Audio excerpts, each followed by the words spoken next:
illusion of choice. Do you know that only 6 corporations own 90% of the American media?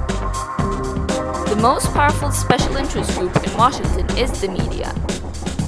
The media is the gateway of information to the American public, and any politician strives to reach the public through the media.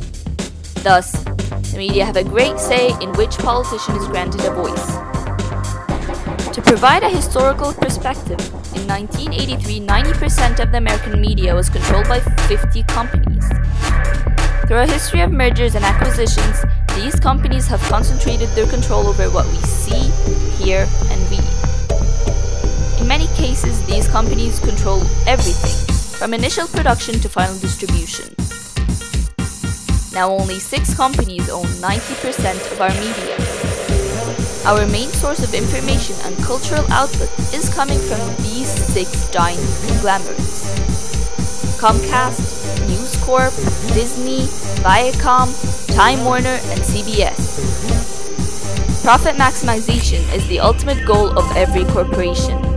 And if that goal becomes entangled with reporting the truth in the news, what will ultimately win out? What happens when there is no one left to compete with?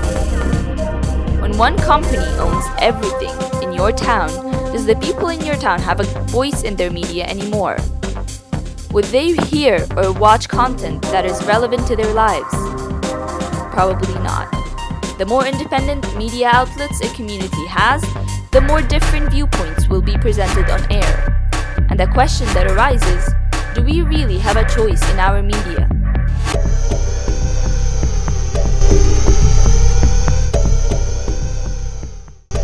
As a public service, TV Free Baltimore provides a digital soapbox for those the mainstream media ignores.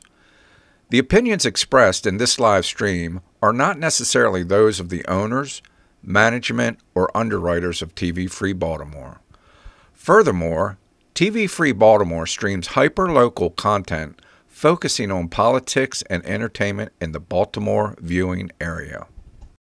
Streaming live from the Paul and Catherine Ranke Memorial Studio, this is TV Free Baltimore. Support for TV Free Baltimore comes from viewers like you. Become a TV Free Baltimore member by visiting patreon.com/TVFreeBaltimore.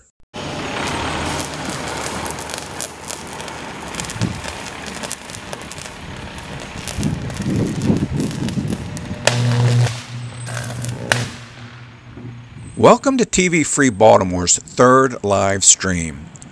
Due to a power outage, we are once again live streaming from an undisclosed bunker deep within the People's Republic of Maryland. Also, the political season has just begun in Maryland, so TV Free Baltimore will stream 2 episodes of Maryland politics back to back.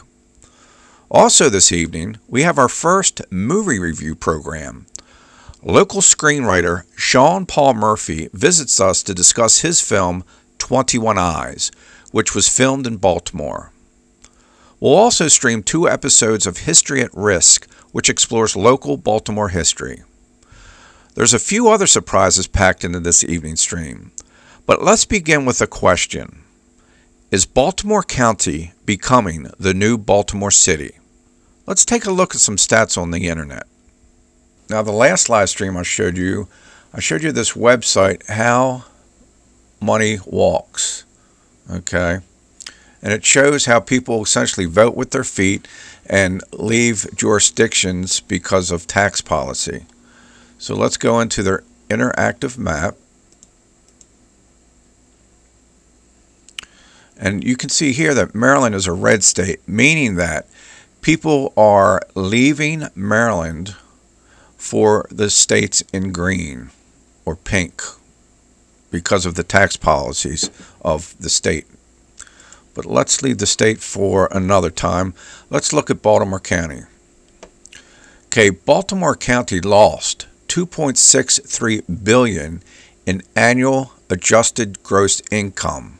That means the county has lost wealth. Okay, people have taken their tax dollars and fled to another state. Now, if you look at the population mode, like we did last week, you can see that Baltimore County gained a little over 11,000 people. So, the piece you really need to pay attention to is right here. Over 70,000 people came into Baltimore County from Baltimore City. But yet the county only gained 11,000 new residents. So let's bring our calculator out. And so we had 70,000 people move in from Baltimore City, but yet only an increase of 11,000 in population. So that meant during the same 25-year period, 59,000 people left. Okay, and the people that left were, for the most part, middle class. The people that are moving in from Baltimore City are, for the most part, poor. As you can see, Baltimore County lost $2.63 billion in annual adjusted gross income. So Baltimore County is becoming poor, just like Baltimore City. Now, another website I found is United States Census Bureau, American Fact Finder. So you go here and you type in Baltimore County.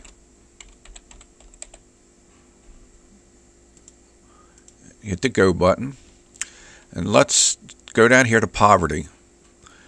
Poverty stats in the last 12 months. Okay, 2016. Let's bring it up here. In 2016, right there, the estimated percentage that lived below the poverty line is 9.3% in 2016. Let's go down to 2012. 8.5.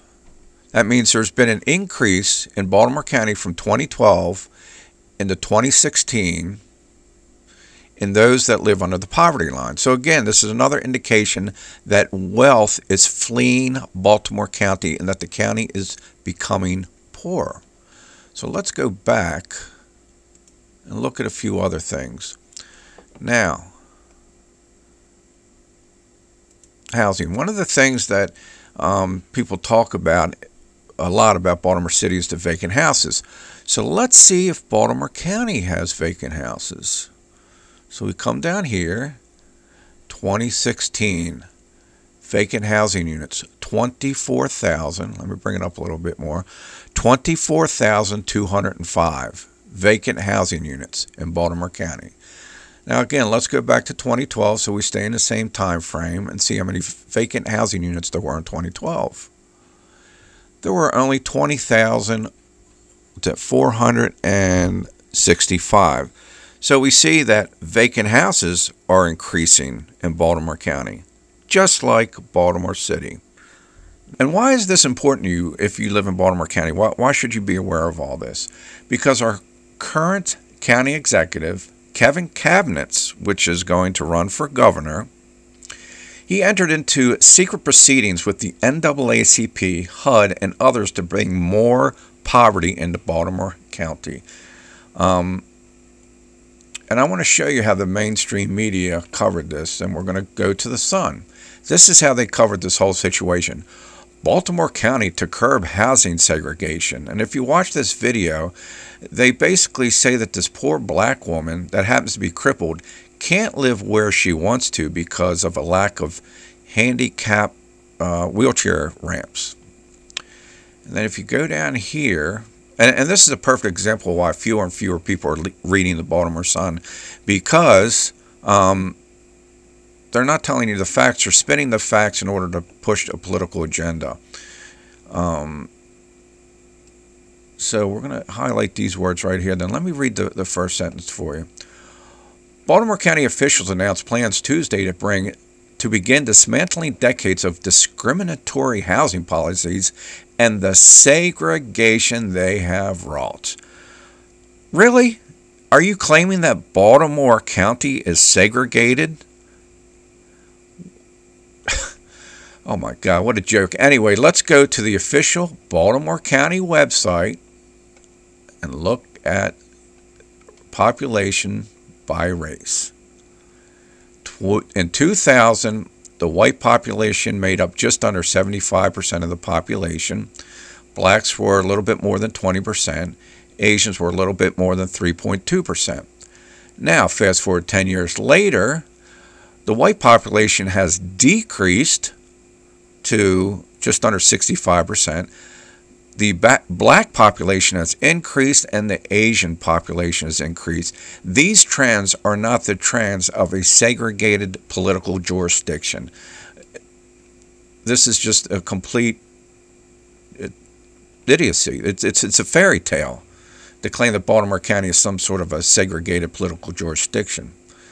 Now, here's something else that you need to pay attention to, because right here, the county is to spend $30 million over the next decade, and what he excludes here is $30 million of Baltimore County's taxpayers' dollars that we're giving to the county to entice developers to build 1,000 homes for low-income African-American families.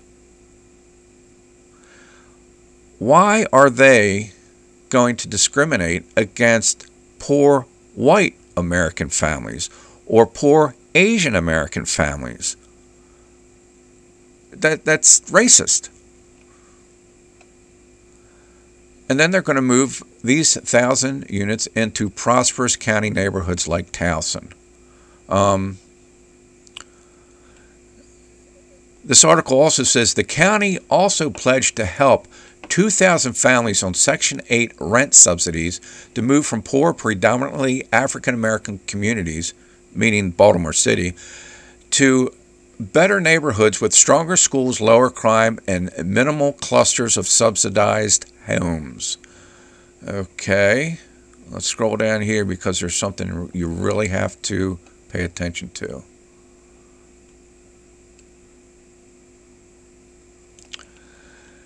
The Assistant Secretary of U.S. Department of Housing and Urban Development for Fair Housing called the work by advocates, county officials, and the federal government to craft a deal that can achieve clearly stated goals that this agency can monitor unprecedented.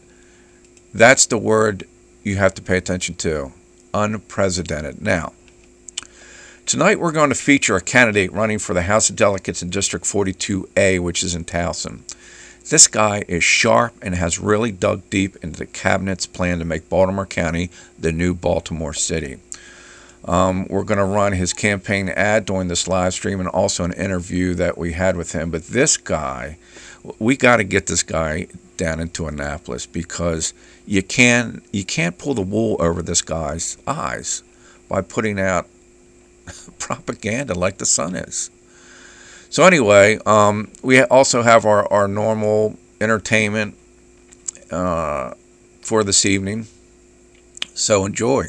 If you want change, if you want these streets cleaned up, if you want this heroin really attacked and taken care of,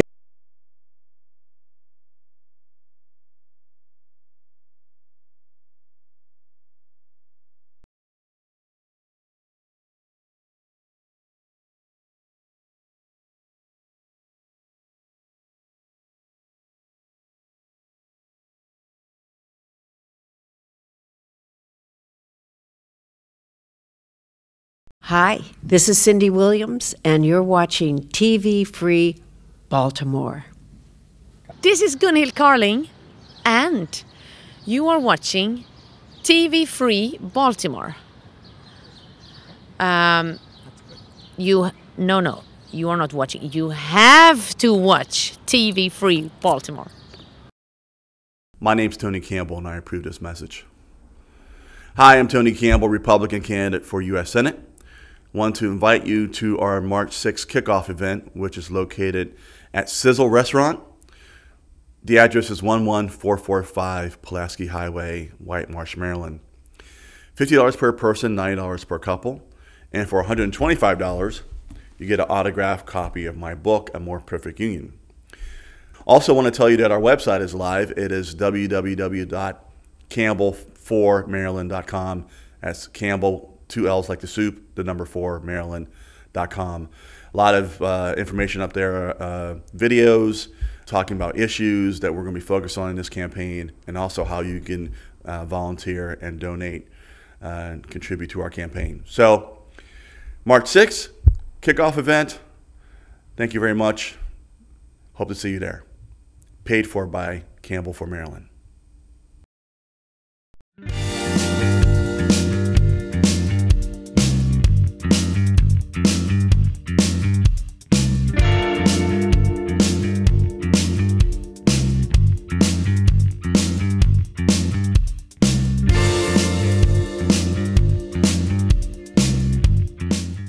In March 2016, our county executive, Kevin Kamenetz, announced a settlement of litigation. Baltimore County residents apparently stood accused of serious human rights violations. So serious that Kamenetz committed us to spend $30 million to subsidize developers of affordable housing, and committed us to relocate over 2,000 dependent households to nice suburban neighborhoods with high-performing schools, regardless of the costs. And so, with the stroke of his pen, Towson became the epicenter of the largest public housing relocation experiment in the United States, without so much as a vote by County Council on this deal. And if you even just asked what Baltimore County did wrong, what we were accused of, you would find no answer. No record of the original complaint, no press release from the group suing us, no public record of 4 years of litigation. Over 10,000 pages of case details exempt from the Freedom of Information Act.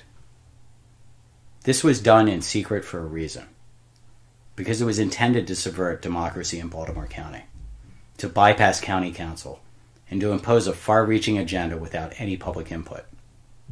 And because the arguments against us would not have withstood public scrutiny, at least not outside of the secret proceedings of this biased HUD court.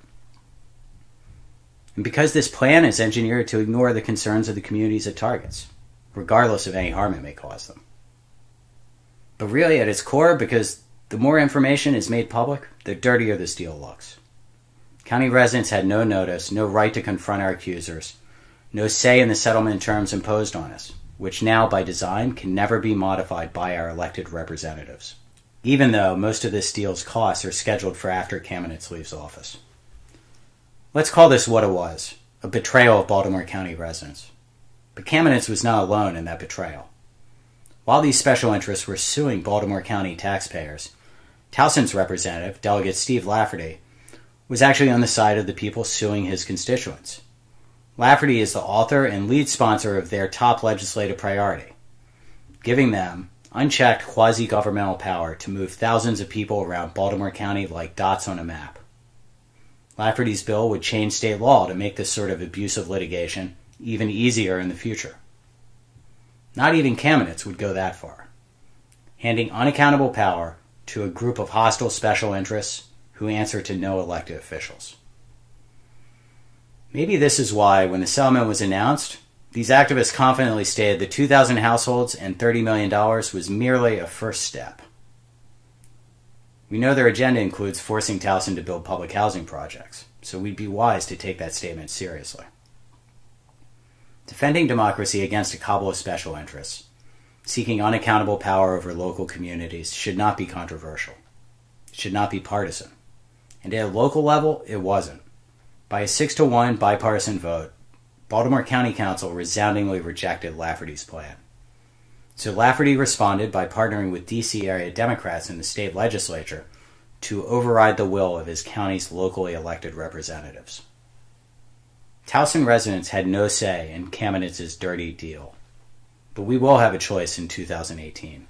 Hi, I'm Steve McIntyre, and I'm running for the House of Delegates, because Towson deserves a representative who actually represents the people who call its communities home, not some partisan agenda or some extreme ideology, and absolutely not some band of special interests who seek to impose their plans on our communities. What happened here is wrong. It really should be a national scandal. But there's a lot more of the story yet to come. This is the first episode in a series, and if you go to my website, stevemcintyre.org, sign up, I'll keep you updated on the latest. And of course, please share this with your friends and neighbors. This is important information. I don't make these statements lightly, but people of Baltimore County deserve to know the truth. Anyway, thanks a lot for paying attention and considering the facts with an open mind. and I look forward to meeting you on the campaign trail. Thanks a lot, and have a great day.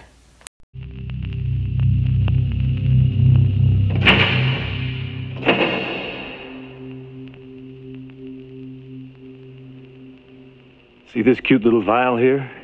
It's crack, rock cocaine, the most addictive form. You think it's the glamour drug of the 80s? Well, that's the point of this friendly little reminder. It can kill you. And if you've got to die for something, this sure as hell ain't it.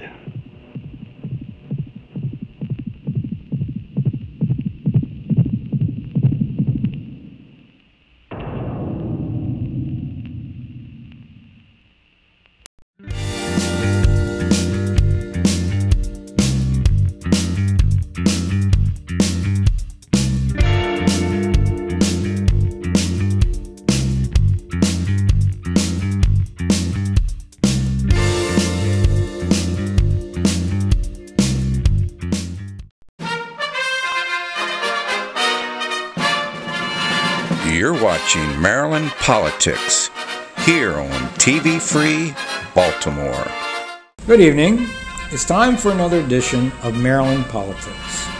And this day's guest is Steve McIntyre, Republican, who is running for House of Delegates seat in District 42A.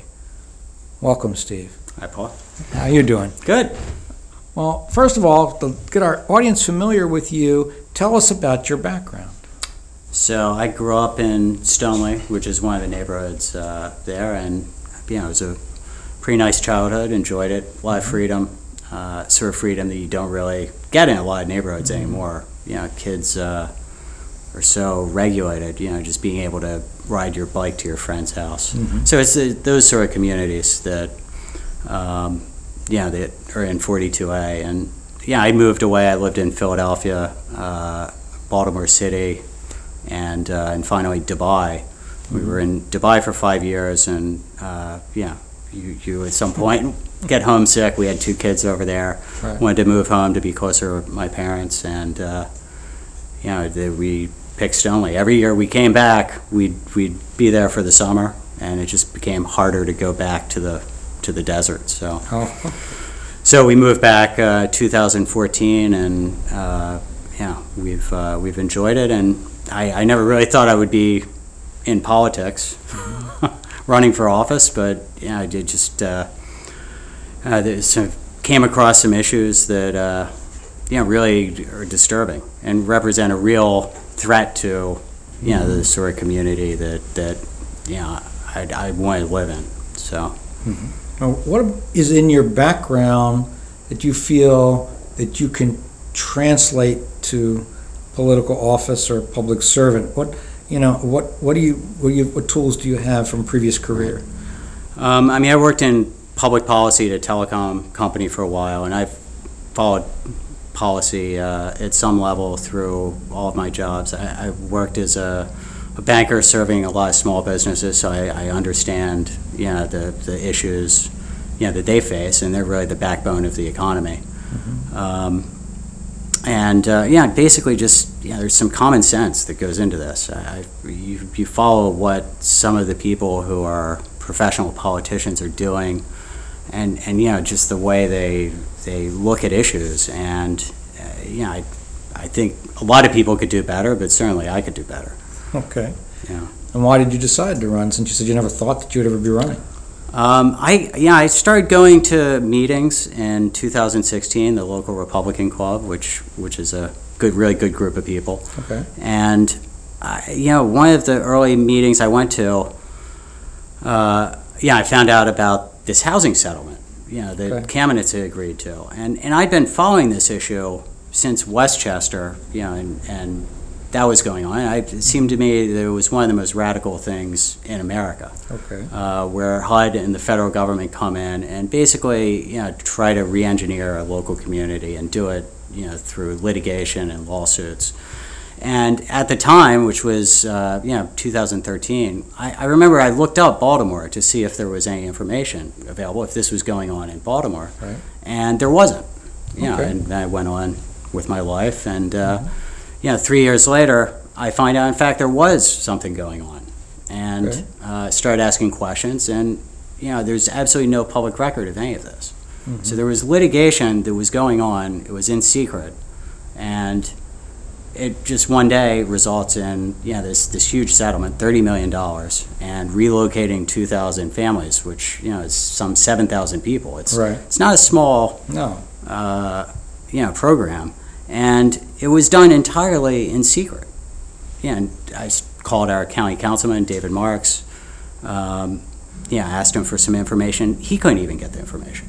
So, and I've been working on this for a year and a half, Freedom of Information Act requests, Public Information Act requests. And, the more you find out, the more disturbing it is.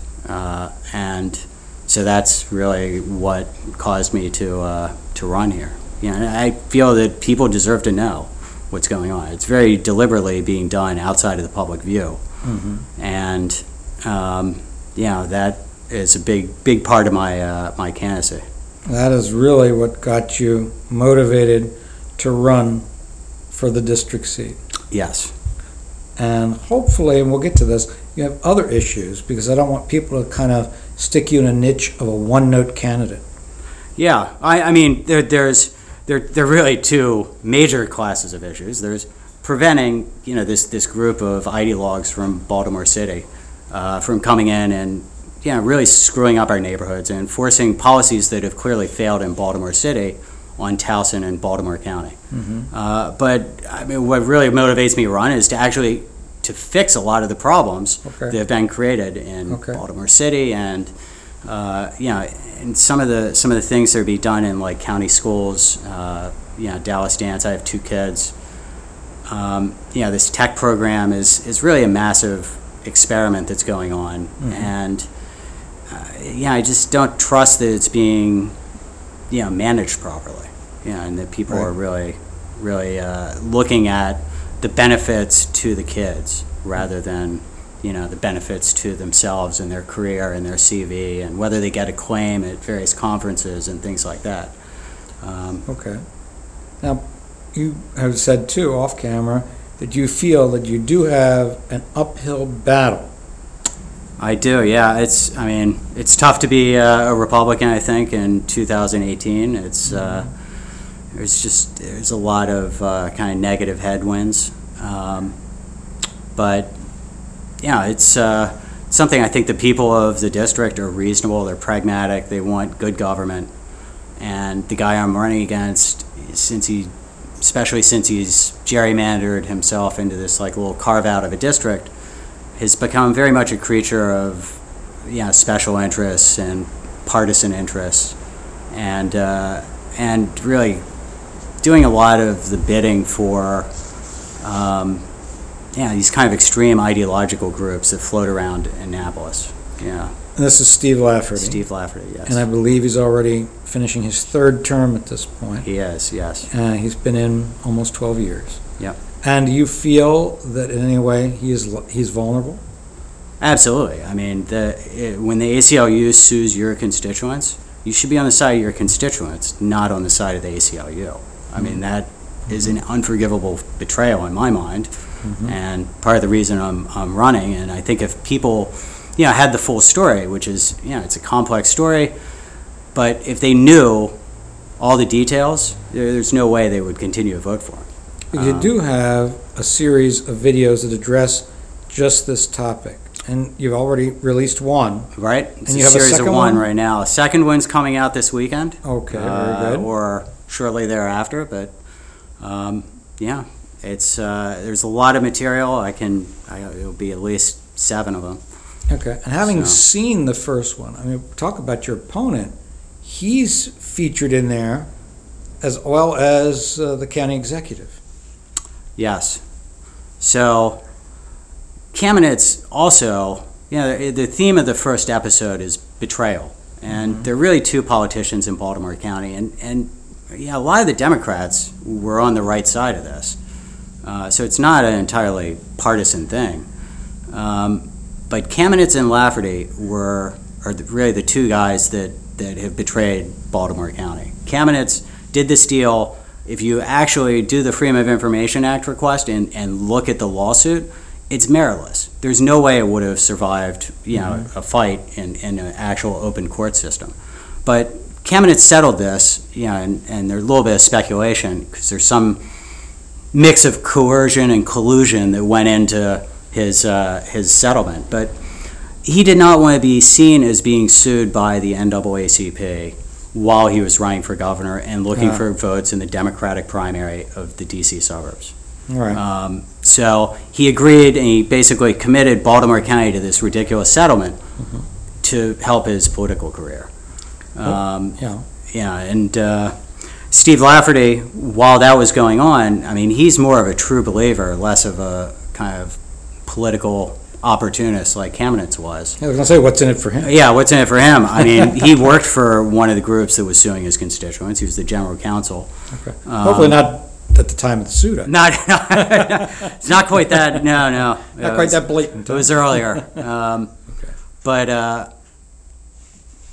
yeah, I mean, he's an extreme partisan ideologue, and I don't think that, I think he'd probably agree with that characterization. I mean, that's, and when it comes down to, the interests of, the party or the interest of his residents, he's going to go with the interest of the party. Okay. So.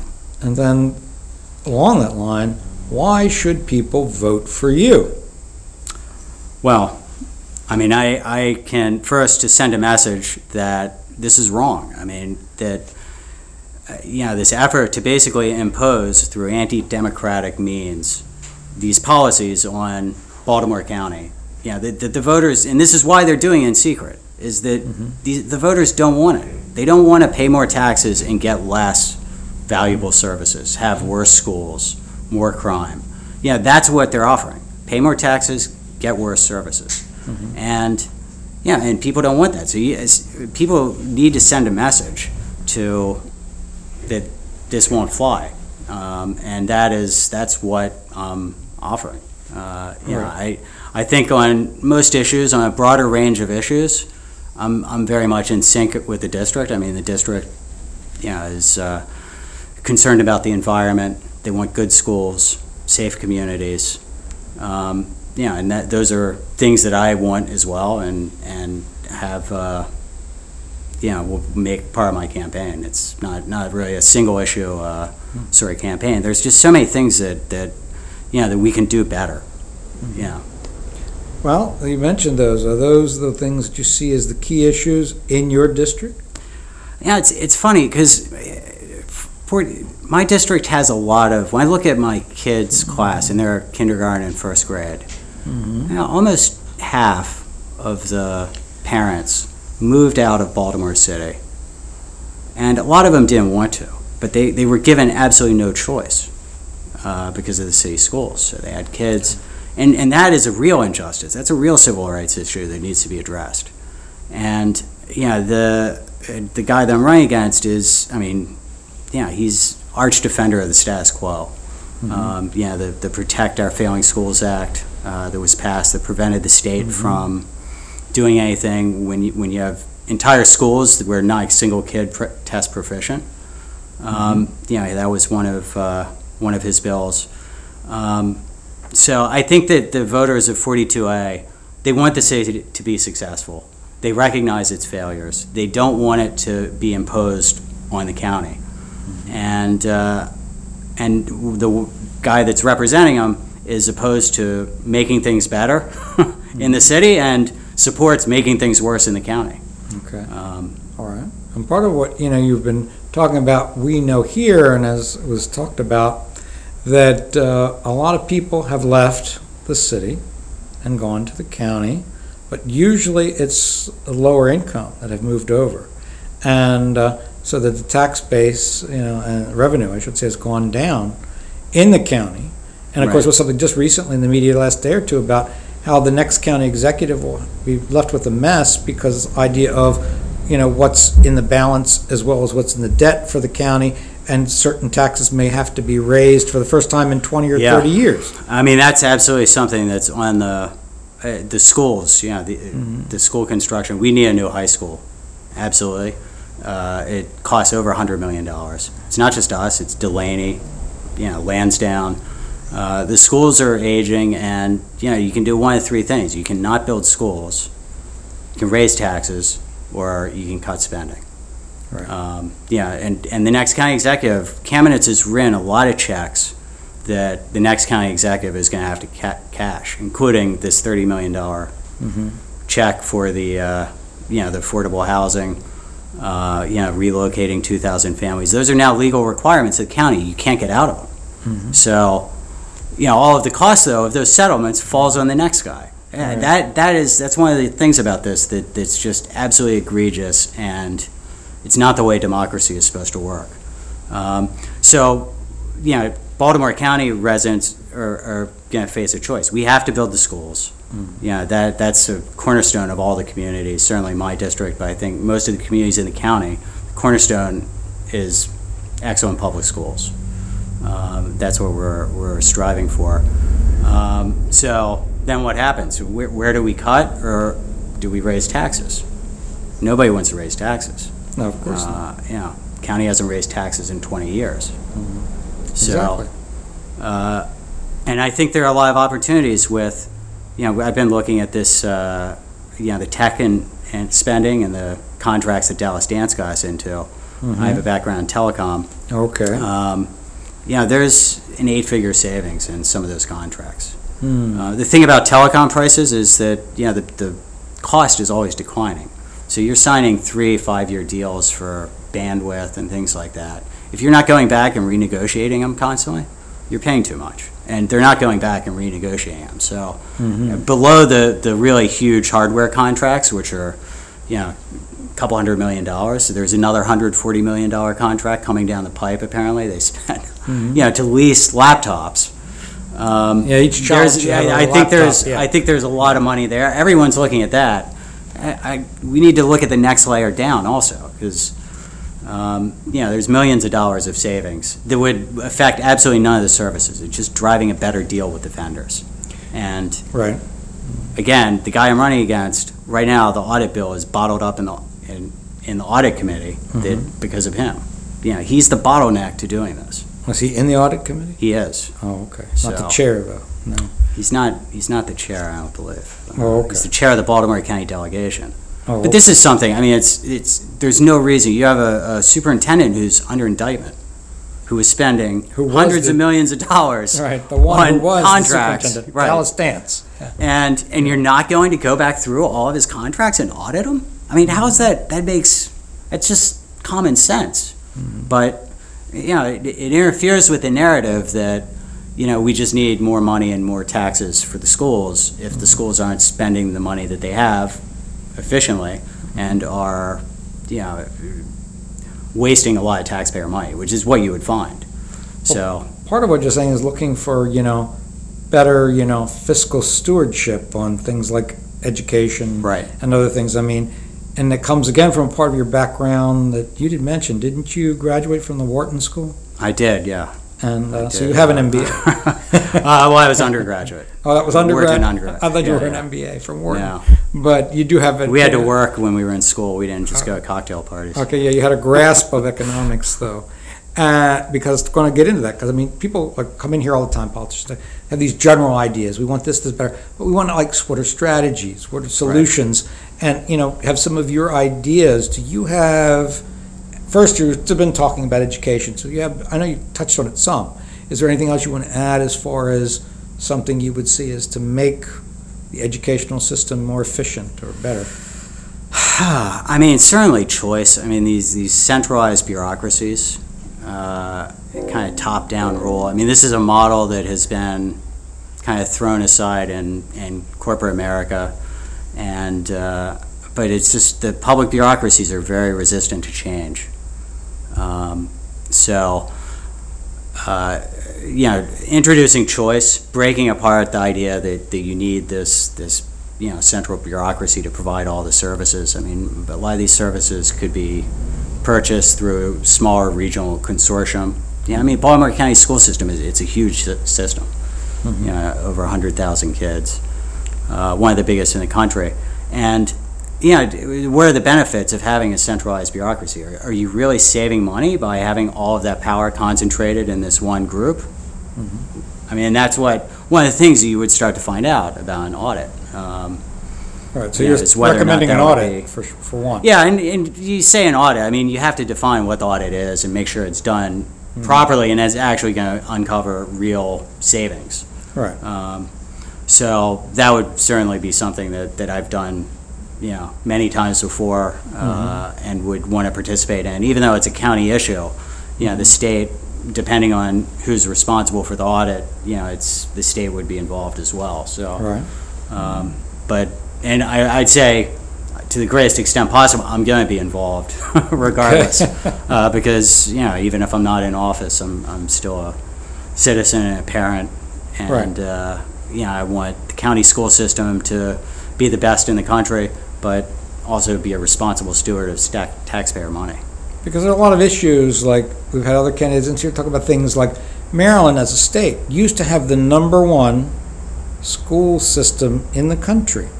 And it's been dropping the last so many years. Yeah. And what's that about? I'll tell you though, I think a lot of that is actually, I haven't dug into the details and the numbers on that, but I think a lot of that is due to Montgomery County. And Montgomery County is, I mean, since 2013, all of the childhood arrivals. I mean, if you bring people in from El Salvador or Central America, I mean, unless they've adopted the Common Core behind our backs, they're going to bring down the average results of the district. And you have a significant influx of people into Montgomery County over the last 5 years. So, I mean, that will affect test scores, and things like that. I mean, the big question is how does it harm the kids' education? Legal immigrants, citizens.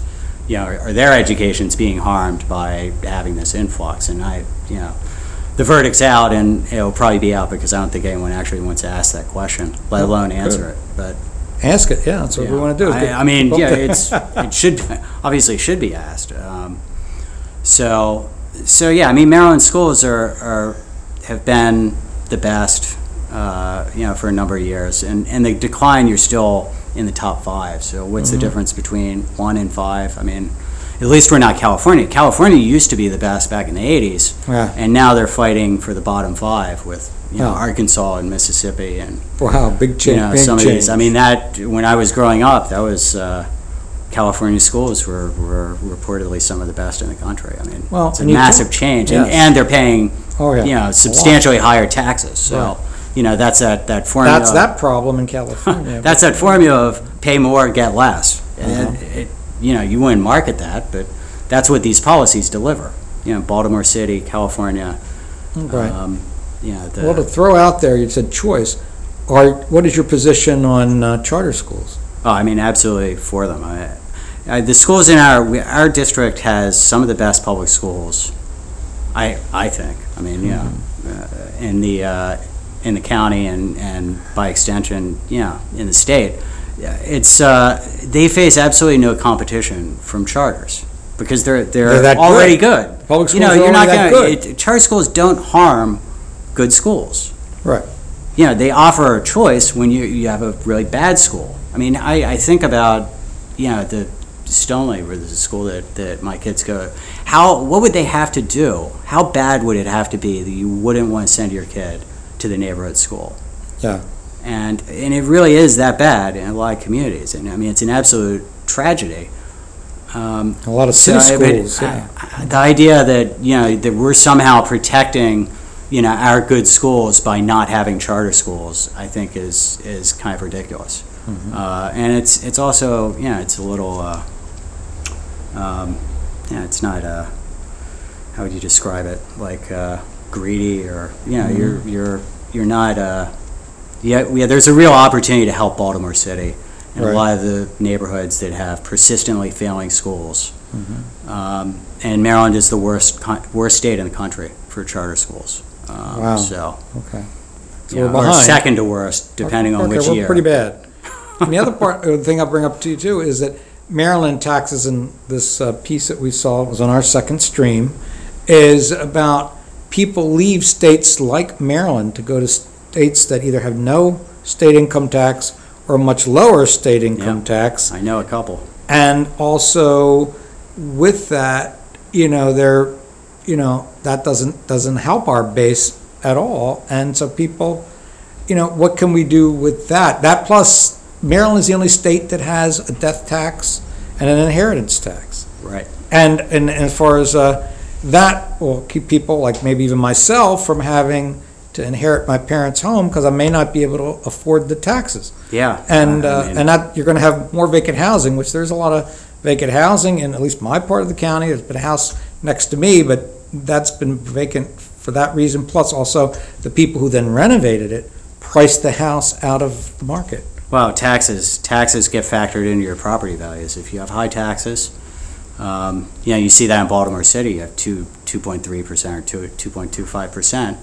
You have to pay that every year. So you're paying rent to the government. Right. And if you have to do that on top of your mortgage, it decreases the value of the property. I mean, that's basic. That's like finance 101. In Maryland, Maryland, we really need to just hold the line on what the Democrats have in store, which the Kerwin Commission is this thing that is designed to set up a huge tax increase, huge spending increase. They didn't get the report out this year, coincidentally, because it's an election season. But it's coming out, and if we don't re-elect Governor Hogan, there's going to be a multi-billion-dollar tax increase coming down the pipe, and they'll say it's for education, but we'll see. We'll see where it actually ends up. You have an idea of what we'll end up like the casino money, or, what the Kerwin Commission says, but right. Well, we know what they're going to say. That they're going to say that we need to spend a couple $1 billion more on education. The governor, I'm sure they're going to have some good points. They've obviously done a lot of work, but the way it was set up, it's rigged to come to that outcome. The governor recently had said he was going to make sure that somebody had put a lockbox on the casinos and the money gets to education, which was promised, and it hasn't. Just like somebody told me at the beginnings of the Maryland lottery, to sell the lottery idea to the citizens of Maryland, money's going to go to education. Right. And look where education is in Maryland right now. Yeah. Well, we spend a lot of money. That's one. But it depends on what it spends on, like maybe trips for the county commissioner or the school commissioner or whoever, that kind of thing. Yeah. And what about other issues? A lot of times people, not just what you think a local issue, but issues that are important to you and your family. One thing that's exciting, in our district is this idea of a greenway connecting Towson almost out to Loch Raven Boulevard. Okay. The first leg is already in the works, and it will go to Stevenson Lane through one of the neighborhoods. It's about a mile long. Mm-hmm. But that would be just a really cool resource, and ultimately, you can carry it through to Herring Run Park, and it could become a major regional resource. Right. You can almost make it to the Back Bay through. It would go nearly 20 miles, I think. Mm-hmm. So that's something that would really I think is exciting, and I'm looking forward to working on more when the weather breaks a little bit. Get out and kind of walk it, and the thing is the parks most of the parks are there. The space is there. You don't have to acquire land. You just need to it's a way to get a lot of bang for the buck. Okay. It would create a really cool amenity, I think. Well, you're in Towson, and another big thing we're talking about, it links in with environment, is transportation. Right. And beltway traffic. Right. And things like that. And alternative forms of transportation, or like I say, a greenway where people may be able to walk or bike or, through certain areas. That, what, if any, issues do you have about transportation solutions? I like neighborhood electric vehicles. I think that's something that is an interesting, especially for a district like ours that's so dense. It's one of the densest districts outside Baltimore City in the state. Small electric vehicles. And that's something where The regulatory framework is there. It just needs to be tweaked a little bit. But you can make them street legal, and $5,000, drive them on roads up to 30 miles an hour, and they're clean, efficient. You need a second car, but you only need to take it to the grocery store. You don't have to go out and buy a $30,000 car. I mean, it doesn't. The neighborhood electric vehicle doesn't have airbags. You're not going to take it on the highway. Right. Those are the sort of things like that. Little things make a difference. In terms of Towson, we're dealing with York Road has some issues, bottlenecks. It's just an old road, and new development that comes into Towson. We need to address that in the long run. Certainly, bike lanes are something that everybody wants. So we want to be able to accommodate that. But yeah, I mean, Towson is the urban core of Baltimore County, and there's going to be more development, and we really need to plan for it. Right, the infrastructure issues. I mean, so it's been a lot of fights over there about, what Cabinets wants to put somewhere where, this old firehouse used to be. Oh, right, yeah. I mean, Cabinets is, he's just so blatantly in bed with this one developer. It's kind of ridiculous. Is it the same developer? It's the same developer. About your series? Is it the same developer? No, that developer doesn't. He's not in this series, as far as I know. Although I have some Freedom of Information Act requests coming down, so about that you may make an appearance. I don't know. In your series? No, they're more the commercial developers, and that's the thing that they did with this hotel was I read the report that supposedly justified their need for a $40 million subsidy, and it doesn't provide any case that they actually need the subsidy. All they do is calculate how much they'll generate in tax revenue over the next 20 years, and then use that calculation to say, why don't you just cut me a check right now for the taxes I'll pay over the next 20 years, which is, and that's what the county did by 43 votes. I don't know $40 million. I don't know your district that well to say, like downtown Towson. Yeah. Is that part of your district? Yes. It is. And part of the problems I would see, because I did go to Towson University, that you have all these businesses and everything, all small businesses mostly, all along York Road in the downtown part. But York Road itself there, because it's an old village, that is still a very narrow street, and traffic is still a big problem. Yeah, well, it's actually worse when you go south, because at least with York Road through Towson, you don't get through traffic. You can go around Bosley Avenue. Yeah, that's true. You could do that. So, and go down into Govins or something. Yeah, I mean there are a couple of bottlenecks that you need to deal with, but you can accommodate more people in Towson. The big issues are the schools, and the Towson High School. What are we building that to capacity for? Right now, I think it's 1,800 students, which is a big school. It's a really big school. Right, and the interesting. How do we deal with another 1,000 kids that live in Towson? Right. Exactly. Do we build another school? Do we build a 2,800 person school? That's a major issue that I'm not really confident people are thinking about at the county level. The capacity planning that they do every year, Stoneleigh Elementary, my kid's school, they project a certain number of students, and then they beat it by 10 or 15%. And then we have to scramble around to get another teacher. They just did a renovation 4 years ago, and it's almost over capacity again. So, this is, again, I think a lot of that is the millennial generation having kids and making the same path out of the city. Unfortunately, that they don't want to. They want to stay in the city, but they're moving out because they have no choice. Well, before we stop here, I was going to say your series of videos is a unique way to, I guess, get your campaign out there. I mean, everybody else is just giving their little speech and gung-ho, but you're saying, here's an issue, and I've dug into it, and this is what you should know, and it does, maybe in a subtle way, sort of get at Steve Lafferty, your opponent, without you actually slinging mud. It's not that not that subtle. But you're not slinging mud at him. And the county executive. Facts aren't mean. They're facts. I know. And the county executive would be maybe a little upset by what's coming out. I don't know if you've heard from his press people He yet. hasn't, But before we do stop... he hasn't yelled at me yet. So Oh, good. I'm obviously not doing a good enough job. Well, okay, that's right. You got to get out there and stir it up. So give us a few, to the audience, even your closing comments. Why should people remember you and why you were here today? Listen, I just want to do two things. I want to help Towson and keep these ideologues who are really, have a plan for regional government that is not in our interest. Keep them at bay. And also just do a lot of common sense things that would make a huge difference in our city, and I mean the whole metropolitan area. And check out my site. I'm focused on the details of policy, not necessarily the sound bites.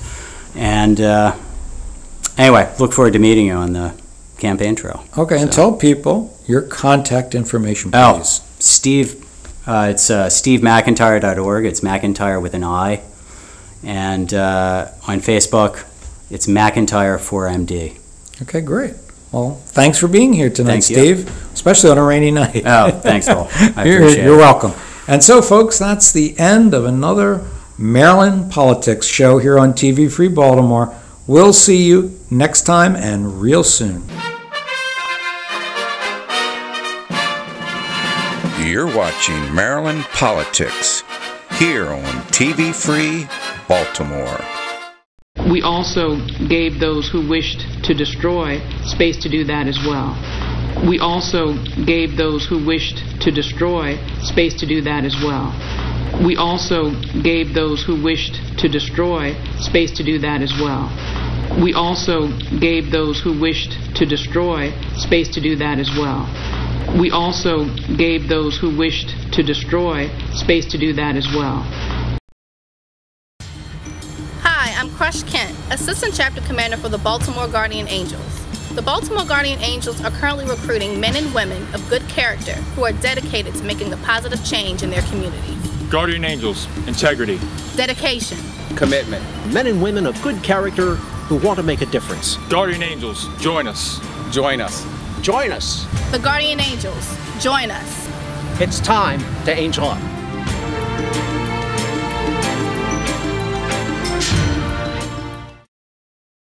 Maryland Reporter is a news website about state government and politics. That's what we do. We don't do sports. We don't do entertainment. We do some local news as it impacts politics and state government. From the very start, November 2nd, 2009, we do a daily state roundup from now 50 different websites, the Baltimore Sun, the Washington Post, the Hagerstown Herald Mail, other newspapers around the state, broadcast outlets, smaller newspapers, some blogs, and we put it together, and this is the thing that people find most valuable. But we also do original stories that focus on accountability of state government, transparency, how tax dollars are raised and spent. We do a daily email newsletter that people can go on the site and sign up for. It takes about 10 seconds. That's going out to 8,600 subscribers every weekday. And so, our niche, to repeat again, is really state government and politics. You're watching Maryland Politics here on TV Free Baltimore. Okay, good evening. This is Paul Stefan, and we're here for another edition of Maryland Politics. Today, our guest is Liz Maturi, and she is running for the 2nd Congressional District seat of Maryland as a Republican. Welcome, Liz. Thank you. Thank you for having me. Well, it's a pleasure.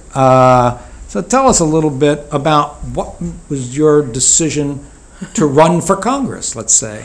Right. So I've run for Congress before in 2016 in a different district, and I also ran for state delegate as a Democrat in 2014. Okay. But this year's different. I think the average citizen, the folks out there realize that we need absolute change right now. Mm-hmm. If anything, the last few years have been pretty tough Yeah. for personal issues, but backtrack on that. I lost one of my dearest friends to an opioid. It wasn't opioid. It was a drug overdose. Okay. Different drugs, but people overdose on those tough things too, and that was really tough for me. And so I kind of took a step back, tried to recalibrate myself. But then in 2017, I got involved with the Republican women's clubs around the state and the federation, and then actually joined my central committee down in Montgomery. And I got to connect with all wonderful Republicans across the state. And, we were talking about it earlier, we are so frustrated by the lack of full representation for our state.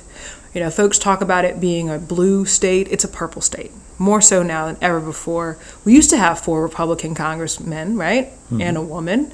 And now we're down to 1, and 7. And the only reason why we're able to do that is because of the Democrat gerrymandering.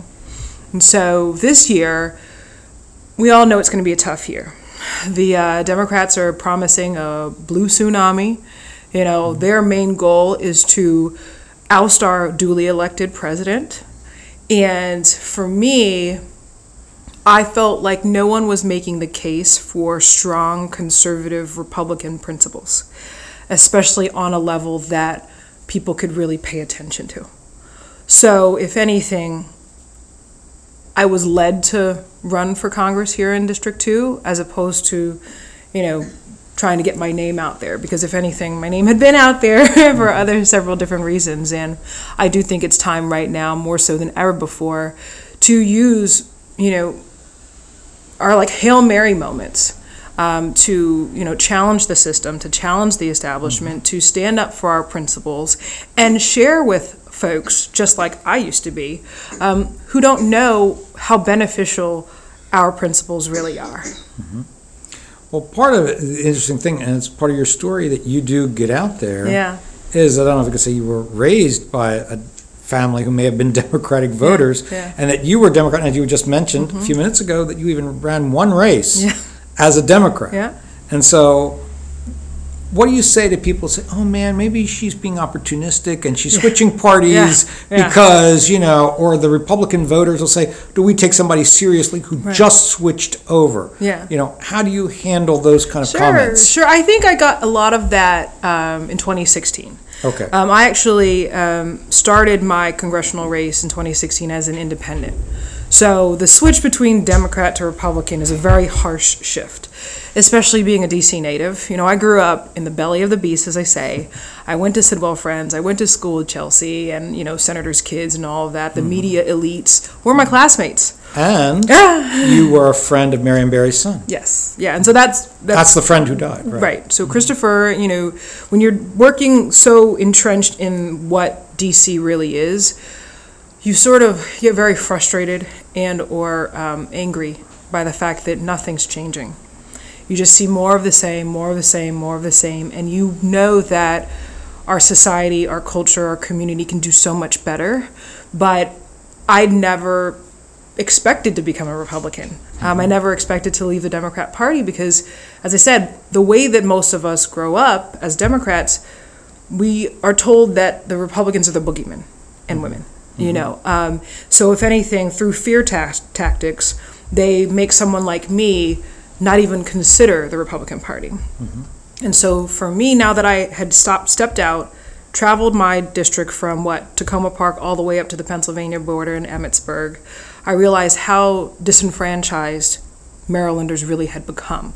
Just like we're disenfranchised in Washington, D.C. as being citizens but not full citizens, not having a vote in Congress anyway, I've always been sort of looking for an opportunity to represent more of us. And so I was surprised myself when I realized that I was a conservative. There again, I didn't know that conservative principles were the founding principles. How we are raised, how we grow up, we're conservative. Most African Americans or Americans of African descent who are successful, meaning not on the dole, live by conservative principles. And also through that time, you realize that blacks were Republicans before the 60s, the 50s, and before that, obviously at the end of the Civil War. So when you realize the reality of the two parties, and what happened to me is that I felt like I was lied to. Mm-hmm. And all the more reason I am like almost evangelical about sharing what I learned, because now I feel as a Republican woman, as a youngish Republican, I feel more now as an American than I did ever before. Oh, okay. When I was a Dem, you're the black girl, or I was told that when I ran for state delegate, that I was too educated and privileged to be the first black woman elected to the state house from Montgomery County. Wow. So, who are the racists? And when you break out of the bubble and open your eyes and open your hearts and open your minds, you're like, wow, that's a missing piece. If anything, more of us should take that leap of faith and learn more and, invest the time it takes to learn about our conservative principles. And when that happens, just like it happened to me, a light goes off. Mm-hmm. And if anything, I've noticed that the folks who become Republicans, like they're like Reagan Republicans, a lot of folks, or, they used to be Kennedy Democrats or what have you. They know how bad that former party has become. We now are a lot more vocal and a lot more forthright in speaking up for our principles because we know how bad the other party has taken us for granted.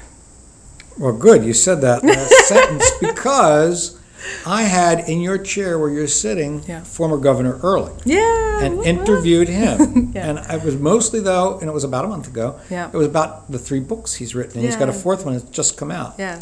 And didn't see that one coming, right? Yeah, but I've read the rest of them. I don't know if you've read them. Yeah. But he makes a point, and this is interesting coming from, I would say a white politician. Mm-hmm.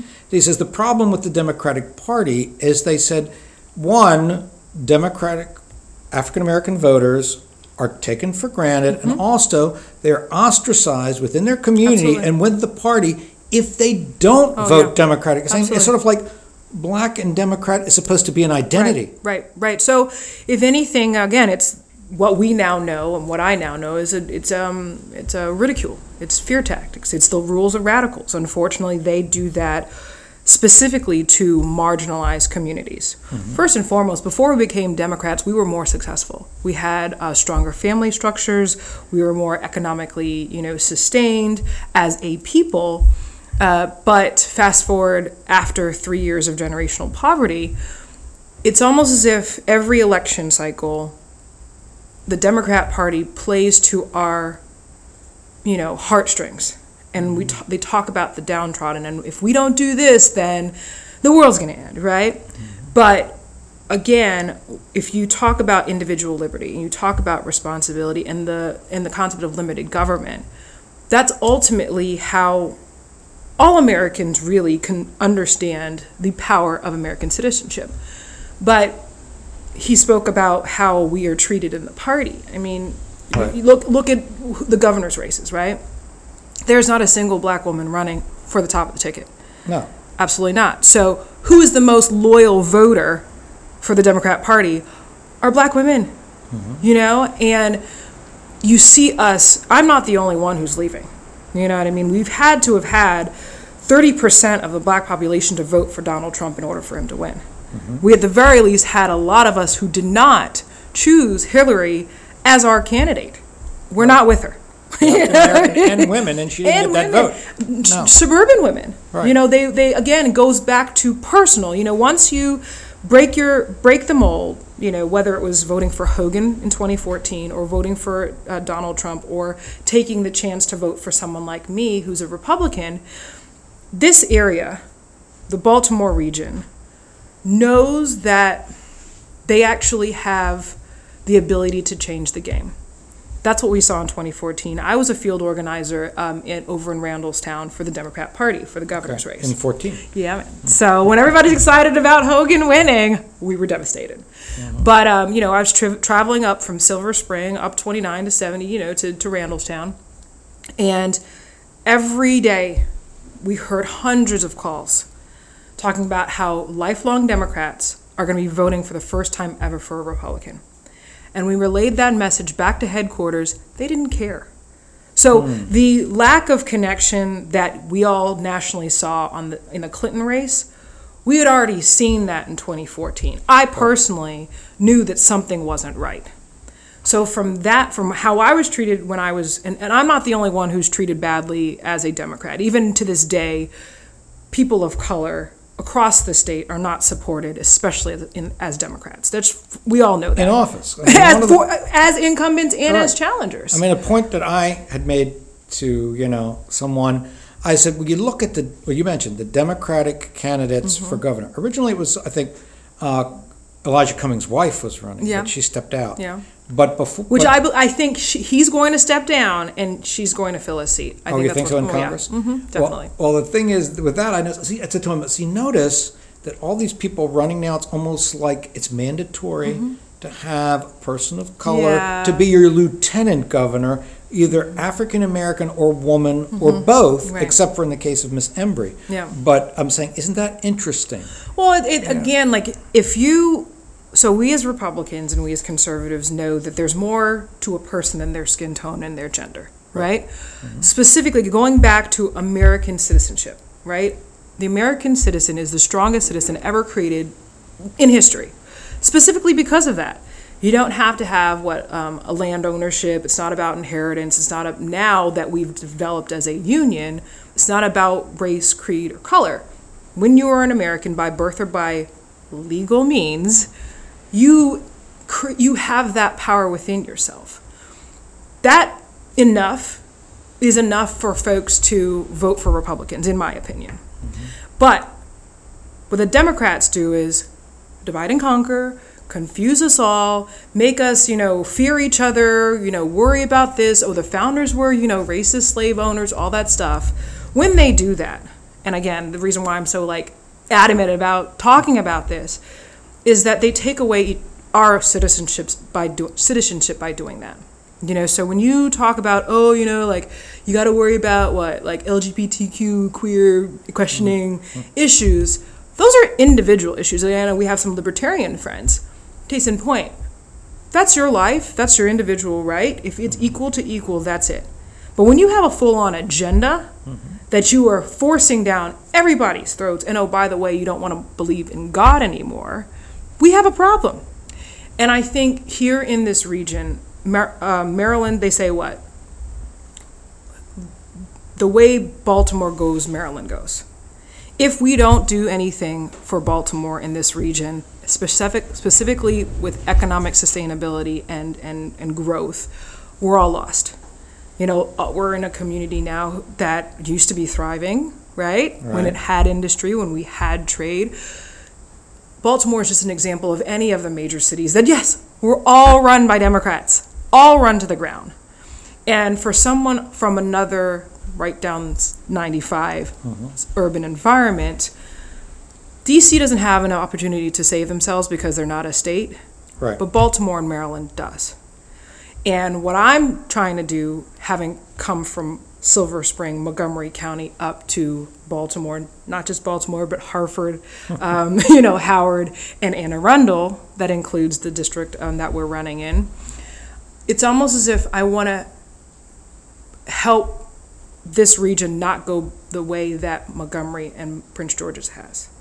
So specifically on the federal level, if you ask anybody, highly Democrat area, what's wrong, they will never ever admit that our illegal immigration is destroying our community. They'll never admit it. They'll say, we don't want to be racist. No, it's racist if you mention it. It's like, oh no, well, what do you explain people being macheted and getting their hearts ripped out and quasi-raped by 20-year-olds that you don't know how old they are because they came over here without any literacy in their native language or in English with papers. You know, so if we don't do anything stronger, more, you know, sort of pragmatic approach to how we govern, our country's going to be lost. Now, you opened up the door about immigration, so what is your position on DACA then? So, yeah, so I'm a Trump supporter. I was a Kasich supporter during the primary, and then he won duly, and I shifted over my allegiance to our nominee. But I'm concerned that as another former Democrat like Donald Trump was, just like I was, right around the same time we made the switch, I want to make sure that our president and our elected Republicans, don't forget, stand firm on our principles. Because the Democrats are so good at propaganda, they're so good at pushing us to our hilts and having us compromise to their extreme views. And if we tack ourselves to what legal citizenship is, the people who are most against illegal immigration are legal immigrants like my mother. Or, you know, folks like in our region who, especially in Howard, a lot of Americans of Asian descent, you know, they're like, it took us thousands of dollars with so many skills, and for the Philippines it takes 24 years to get here. So why all of a sudden, by a flip of a switch, we're giving everybody else this right that we weren't afforded? That's the long answer is, and the short answer is, you see how our president is willing to compromise, and the Democrats aren't even willing to accept it. That means, again, just like they did us, they're taking them for granted. They're using undocumented, vulnerable communities, marginalized communities, who, by the way, don't have a right to lobby our Congress, as pawns. Case in point, they're not accepting the deal. Why not? They just got 1.8 million people citizenship over the next 12 years. You know, like, that's more than I would have liked to see. Okay. And so, you know, what do you want? The only thing they want is the vote. The only thing is they want is to shock and awe, make you feel afraid of us Republicans. Once they get their vote, they keep their power and move on to the next one and spend our money. That's all the Democrats want from us. Okay. I was going to say that we want to get the plug in that you wrote a book. Yes. It was called Born Again Republican. Yes, sir. Yeah. And part of this, and I think, and I've tried to say this, and I've seen from the people I've been interviewing, it seems like there's, you're part of it. I think there's a wave of a change, not just making the state more purple, but I'm saying that I think people are waking up, voters, that you vote the person, not the party. Right.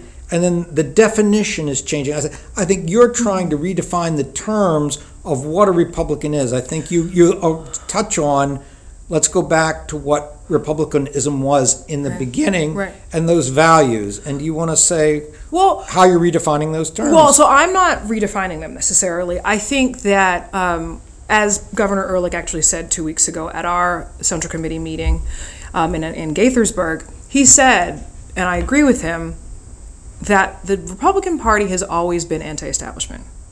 We're the ones who fought to end the Democrat practice of slavery. We're the ones who fought for civil rights and civil liberties. Oh, by the way, the Democrats got credit for it in the 60s. What do they say? President Johnson said, we're going to do this and get the ends voting for us for the next 100 years. That's the only reason why that Democrat Party did that in the 60s. And so over the last 50, 60 years, they again have been, you know, sort of carrot and sticking us, our families, our communities, our voters, to say, well, you've got to do this, you've got to do this. If you don't do this, then you can't go with the racists. Look, as I said, as I live and breathe, the Republican Party is not the racist party. The Republican Party is the party that is only mission is to protect our republic, to conserve our republic. That is what conservatism actually is. We believe in faith. That was the other concern that Democrats had in 2014, is that the Democrat Party has shifted so far left, whether it's atheism, Satanism, whatever they have been taken over by, their lament as Democrats, and they'll admit it, is that we as Democrats still want to love God. And in the current iteration of the Democrat Party, what I witness with my own eyes and with my own heart and belief is that you cannot be one or the other. In that party, right now, the party that I used to be a part of has gotten so extreme that has left all these 40% of the population out with no area. And so that's why you see Hogan supported for the economic reasons. You have Trump being supported for, the nationalist reasons. We as American citizens shouldn't feel badly that we love our country. We shouldn't feel badly that we love to say that we're Americans first. I find great power, especially if you're handing out citizenship like candy nowadays. Look, I was born here. I'm third, fourth plus generation. I don't know when my family came over, but we've been here for at least 3 or 4 gens. I get the right to call myself American. And your mother is an immigrant. Right. So again, and plus that, so you have the legacy of being an American of African descent, and you have the legacy of being a legal immigrant, descendant of legal immigrants. Right, Filipino. Filipino, right. And again, when you talk about how bad society can go, my mom can't stand it when I say this, but when she found out that I was going to be running for office in 2014, she's like, what did I do wrong? I'm like, Mom, because unfortunately in the Philippines, as a lot of these developing countries, tropical countries, the democracy and the government that has been in place has been corrupted. And when you find folks coming from small d Democrat countries to a constitutional republic here in the United States, they love it because this is what they want. They understand that you need to have rule of law in order to enter into contracts. You want to make sure that you and I are going into business and to open up a bodega or whatever, and if you, no offense, mess up, I have somewhere to go through our court system to bring my grievance. If someone steals something from you, you should be able to go to the local police and lay a claim. Where folks have come, like the Philippines, like El Salvador, like Mexico, like Syria, wherever, they know how bad it is. All the more reason we have to preserve what we have here specifically, or else we'll lose it. Okay, now speaking of that, was it your mother's family that the story, and I listened to the podcast, the 7 minutes you were on there, a radio show in D.C. Oh, yeah. Where you were, was it her family? They said, don't come to Thanksgiving dinner because Liz switched parties? Yeah, so that's another reason why a lot of folks, you're going to hear, so as you know, my race used to be 2 folks, now it turned into 4. So 2 folks entered the race the last day. Yeah, you just told me. Right. I had only seen one. Right, so, because... Mark Schell. Yeah. Right, so Mark Schell was there. All intents and purposes, I was like, hey, Ruppersberger kind of is actually a vulnerable Democrat. People don't know this, but... I want to hear that. I was going to say, it seems like you have an uphill battle like any Republican does in the state, especially in central Maryland. Yeah. Why Ruppersberger? I mean, why do you say he's vulnerable? I think he's vulnerable for several reasons. Number one, he's been losing votes every election. Oh, okay. Number 2, he has run against someone different every 2 years. Okay. Number 3, it's the faith that I have for the voters here in this region that, again, as you said, vote for the person and principles over the party. Right. This district, again, for someone who has been in this for a while, you look at the figures. You don't just say, oh, I'm going to one day run for Congress because I was running for another position. I'm going to switch last minute because somebody told me to do it. When you look at the research, you see that this is a Trump-leaning district. When you have Dundalk, Essex, Middle River, even if you have all the way up through Aberdeen, definitely Cockeysville, and, I would argue not so much maybe in the region of Hunt Valley, because I don't know if he does that, but he did. They've cut so many lines. He did have parts of Towson too. I thought. Right, and they do have parts of Towson. That is again what I witnessed in 2014 is that voters here, more so than any other, I wouldn't say more so than my region. They are smart, they are savvy, they are hardworking, And I love regardless of how affluent you are in this region, what I love about people in Baltimore is that they have like a spirit of steel. You know, you feel like if it's not me, it was 1 or 2 generations ago that used to work for Bethlehem Steel. And they have that love of country, love of hard work, respect hard day's labor. And yeah, when I get $1,000 more in my pocket, I don't consider that crumbs. You know? So that's it's more so not necessarily about me, but I believe that the voters here in this region know that they deserve better and they're willing to fight for it. And they'll hear your message. Yes. They'll actually listen to your message. Not to say we always voted for Dutch, so we're going to vote for Dutch. Right. And so again, going back to if you did your homework before you just decided to, join this race, welcome, boys, whatever. Mm-hmm.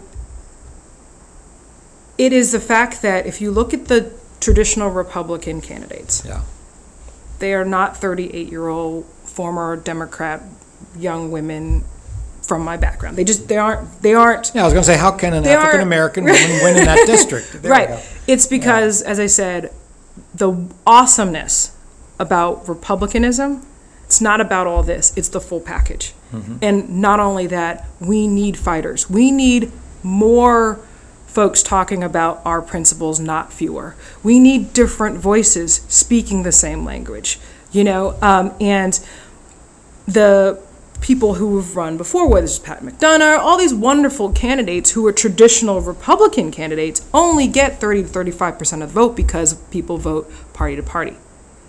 This is the time between 2014, 2016, 2018, again, the voter, the American citizen in this region has the ability to choose for themselves. And whether it's independents like I used to be, soft Democrats like I used to be, fiscally conservative folks, people who are worried about our civil liberties. I worked for the ACLU when I was in law school. Okay. We had, the Patriot Act came out when I graduated from college. Talk about libertarianism. Like, I didn't know that because I grew up in a different way, I didn't know what that was called. Mm-hmm. But yeah, the NSA is in this district. Good on them to exist, but let it be known, I am not going to be taking 70% of my donation money from federal contractors in both the defense and intelligence space. Mm-hmm. When you look at that, who is that person beholden to? Mm-hmm. I'm from DC. None of those folks faze me. You know what I mean? Like, I know the games they play, and my only interest, it's 2 things. Number 1, represent the citizens of this district, the American citizens of this district, first and foremost. As gerrymandered as this district is, this is who I represent. Right. And number 2, to speak up and be proud of being a Republican, be proud of being conservative, so that more people like me get to know how we need to stick to these principles more so now than ever before. If you want Baltimore to survive, if you want the United States to survive, you have to shift right. Okay. I was going to say, would that be, because I was going to follow up question, and I think you answered most of it, but maybe if they want to add to it, is why people should vote for you, right, Liz. If they want to flip this district back to when Governor Ehrlich represented it, which he did, which I thought was awesome, which would be great. But if you want to win back District 2, you have to get someone different. Give folks your contact information. Right. So we're working on my website now, but it will be lizmatori.com. If you want to support financially, it's Send Liz to Congress. I am very active on Facebook. I've been doing Facebook Lives for the last actually several months. You can either find my personal page, which is Liz Matori, or my campaign page, which is Liz for Congress, on Instagram and on Twitter as well. So again, just thank you so much. Email is just lizmatori@gmail.com. Gmail. Okay. It's my personal one. I figure, might as well. Why not? It's our Hail Mary time, man. Hail Mary this, folks. Why not? But thank you for coming. Thank you for having me. You've been a delight. So thank you. We want to have you back because it's a long campaign season. Now that I know where you are. Okay, and to get it, yeah, it's hard to find. We're kind of covert, you know. It's all good. But get into the some of the things of what issues you're going to have in Congress, the issues of Marylanders, issues of your district that you want to bring in to the House of Representatives. Yeah, it's really. I mean, it's really quick. For the next time. Yeah, I mean, it's just definitely immigration, civil liberties, and making sure we right-size our government. Okay, terrific. Well, there we go, folks. Another interesting and, I hope, fun hour. Politics can be fun. Here, Maryland Politics, and we'll see you next time, whether it's me in this chair or Charles Wesley. Until then, goodbye.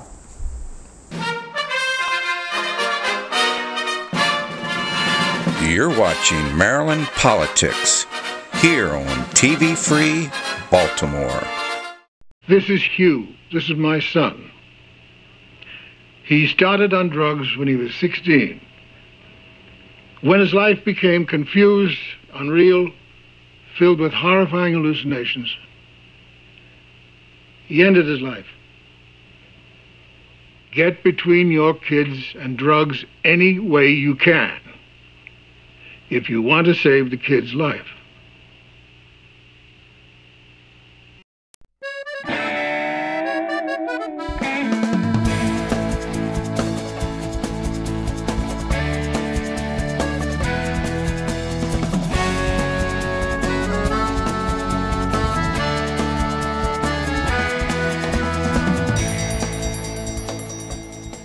Why an exhibit for Johnny Eck? Because I wanted to share this remarkable man's life with other people. I began collecting Johnny Eck stuff in, I think it was 1995. It's been about 18 years since I started my collection. The more information I acquire or learn about, the more obsessed I have become. I've wanted to, for many years, get it out there in the public eye. Johnny Eck is a Baltimore native. He was born in the house at 622 North Milton Avenue, just above Patterson Park here in Baltimore. It was 1911. He had a twin brother who was born completely normal. His mother did not know that she was carrying twins. About 20 minutes later, Johnny popped out. He was about 8 inches long when he was born. It was a horrifying experience for some of the midwives. At the time, there's stories of midwives fainting when they saw this thing. One woman said, "Oh my God, he's a broken doll." And that's what he looked like. He had nothing from the ribs down. He spent his entire life living in Baltimore in the same house that he was born in. Really? That was the only home they ever knew. Baltimore was their home. He and his brother were inseparable their entire life, neither married. They started their sideshow career when Johnny was very young, and that was their only livelihood. The director of the movie Dracula, Todd Browning, shocked Hollywood in 1932 with his movie Freaks. The movie is about a beautiful trapeze artist who kind of screws over some of the performers, and stuff happens. I don't want to ruin it. But the movie, in fact, actually hires real sideshow performers, including this dude who, like, has no arms and legs, and he can roll a cigar with his mouth, and it's, like, my favorite part of the movie, actually. Spoiler alert, it happens. Before the movie, the guy actually directed 57 movies, but the movie was so shocking it was banned from like a whole bunch of countries, including a lot of the United States. And so after the movie, he only directed for 7 more years and like only directed 4 more movies, which is sad. Most people only know of Johnny from the movie Freaks. Freaks was a passion project of his. It shocked people when it came out. He didn't think of himself as a freak. He didn't think of himself as a person who had handicaps. In fact, he was just the opposite. He was a person who believed that he could do anything he set his mind to. This little half man had more drive than most people with both their legs in full health. I mean, the guy was unstoppable. Yet Johnny was an actor. We know him from Freaks. The first Tarzan movie with Johnny Weissmuller, he played a bird creature. He ended up using that in the first 3 Tarzans. But he was a sideshow performer. He was a painter, he was a race car driver, he was a photographer, he was a magician, he was all these different things. And the way he led his life, he was a showman, and he was creative in everything he did. And that was one of the challenges in putting this show together. I wanted to show all the aspects of Johnny's life, and to hold it at the Maryland Institute College of Art I thought it was very fitting. His twin went to school here. They were very much into the arts. Nobody would say that Johnny had an easy life, but looking at some of the attractions in the exhibit, you had pictures that he had staged of like car accidents. And it seemed like he was able to embrace this, have like a humor about it. He accepted himself for who he was. Certainly there were a lot of physical things that he couldn't do.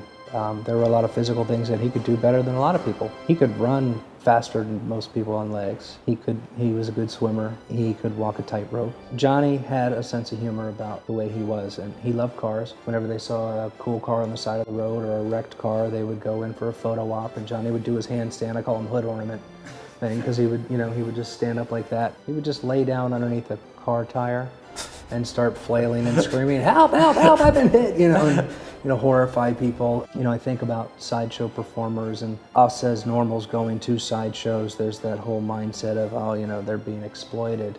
Well, they're not. I think it's the reverse. I think they're taking advantage of the people that are in the tent. They have the upper hand. You're the sucker paying the money to see them. I, 18 years later, am still overwhelmed at Johnny's accomplishments. But okay, so the house that he lived in his whole life, is that still around? It is still around. I bought it I settled on Halloween Day 2000. I think of that house and its importance to Baltimore like I think of the Poe House, the Gertrude Stein House, the Mencken House. So I went through this whole process to get it declared a National Historic Landmark. Yeah, they call me a curator for this show, and I was wondering what is a curator? Am I a curator? Maybe I've been curating this show for 18 years. And well, thank you for doing it. Thank you.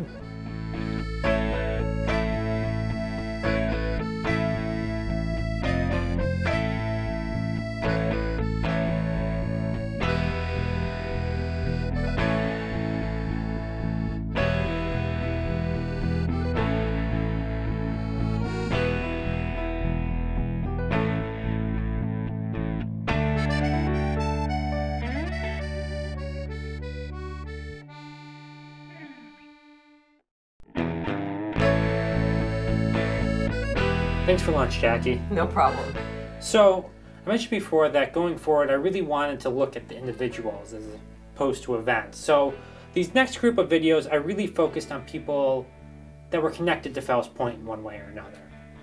So, the first video is actually on the Pride of Baltimore 2, which is a replica of the Baltimore Clippers and is really indicative of Baltimore and its history. And the interview I actually got was, I mentioned before I talked with Captain Jamie, who is one of the captains of the Pride of Baltimore 2. This is that interview.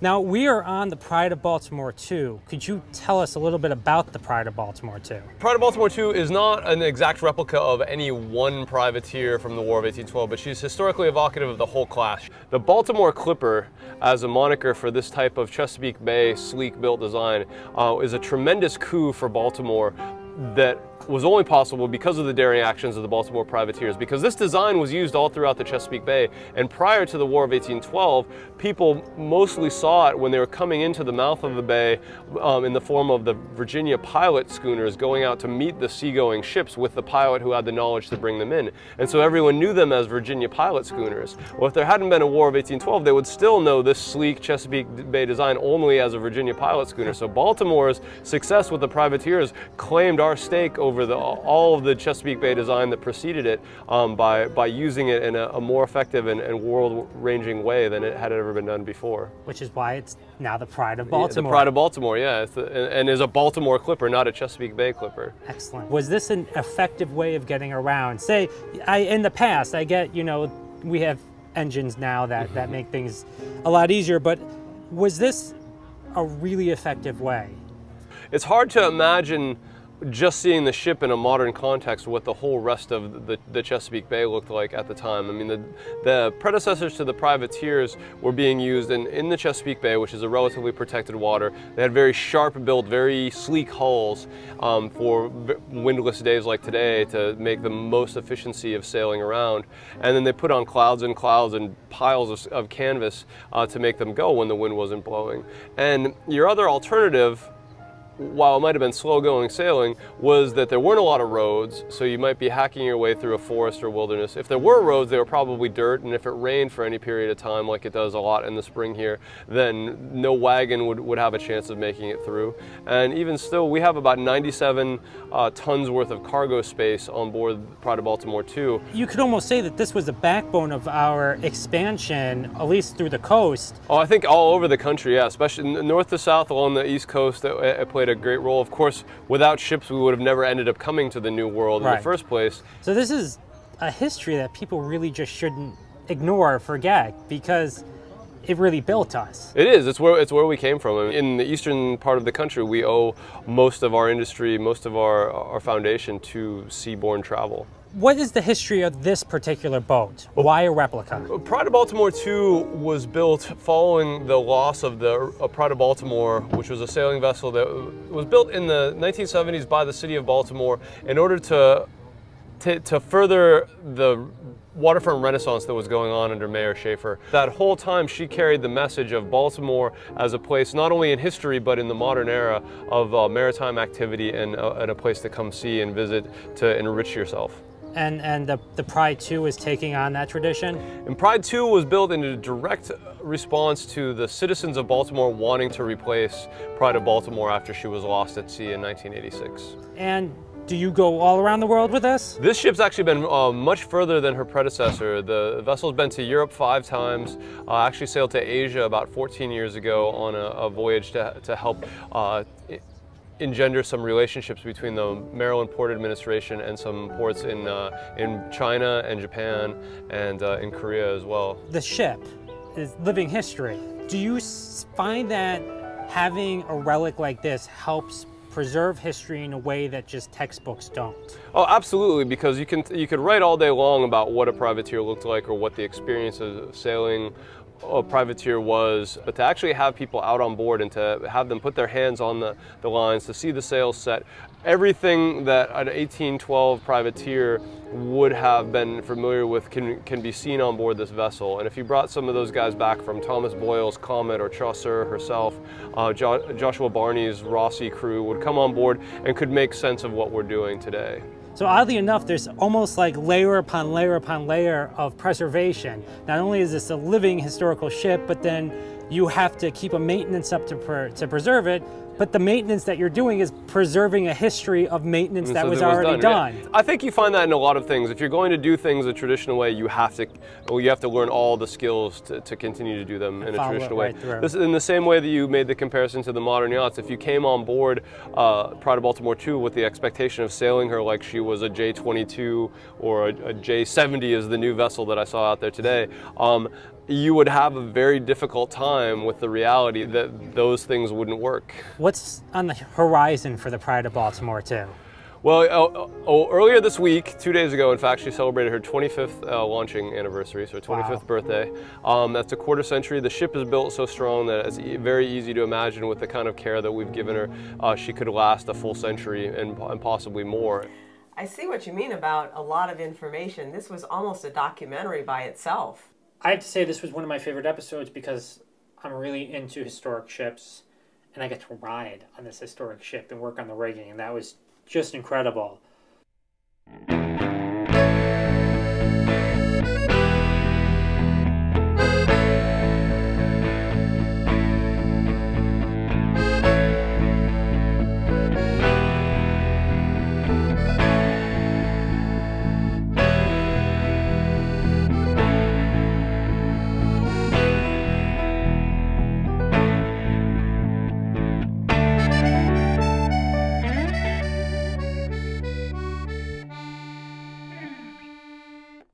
This is Governor Ehrlich. You're watching TV Free Baltimore. Hi, I'm Kathy Garver, and you're watching TV Free Baltimore. You're watching TV Free Baltimore. Hi, this is Jerry Rochelle, and you're watching TV Free Baltimore. I'm Kreskin. Now, of course, you know me as the amazing Kreskin. And guess what? I can see it in your mind. I predict you're going to be watching.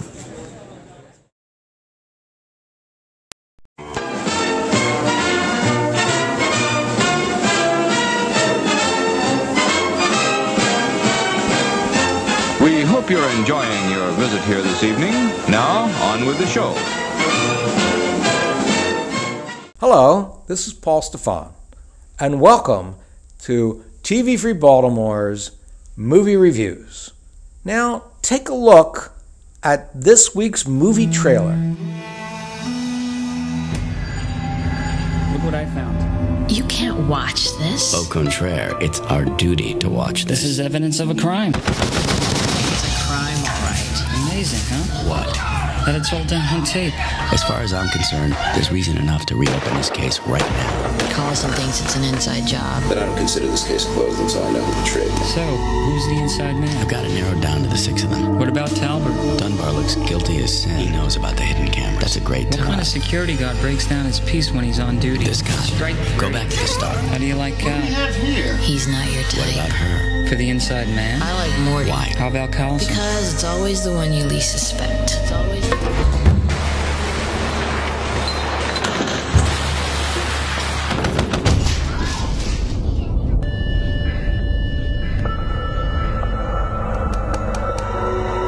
We're here today with the screenwriter of that film, which name is 21 Eyes.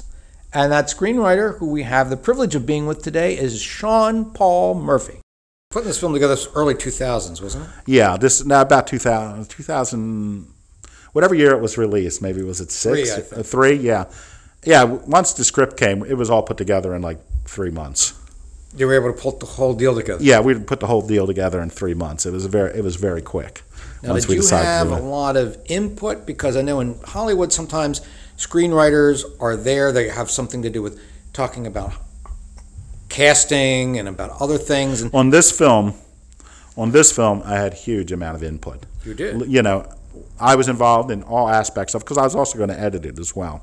Oh, okay. But I was involved in all aspects of casting and everything. So, and you know, it's just the nature of Lee Bonner and David Butler. They're great guys, and they wanted the input, and obviously they felt I had something to offer because Right. I was already offering it. And so, of all the films I've written, Yeah. this one is definitely the closest to the script. Ah. And it was, you know, it was almost identical. The only variations is when the actors. I think we got to describe the nature of this film. Yeah, tell us about the plot, because I mean, I was confused at 2 names. I had 21 Eyes and I saw Replay.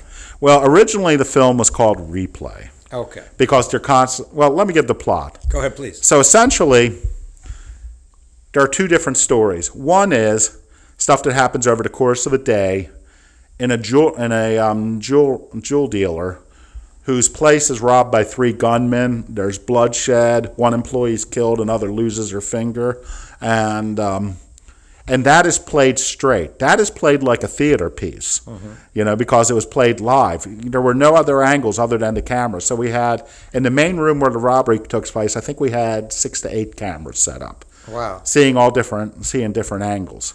So that was, we could only afford to do 4 takes of that. Oh, okay. Because of all the bloodstained clothes and the Right. amount of time it took. Right. So the actors had to play it like a theater piece, and it isn't like you can get a second chance to do a line. So there were some changes, because sometimes if an actor made a mistake, everyone had to go with it. And we didn't care about the specific things they said, but there are a number of clues, because in reality, as the tape, it looks like it's an open and shut case. Okay. And the bad guys are killed, the diamond's safely put away. But as in the second story, you'll see that was not the case at all. We don't want you to give it away. Yeah, I don't want to give it away, but there is a mystery.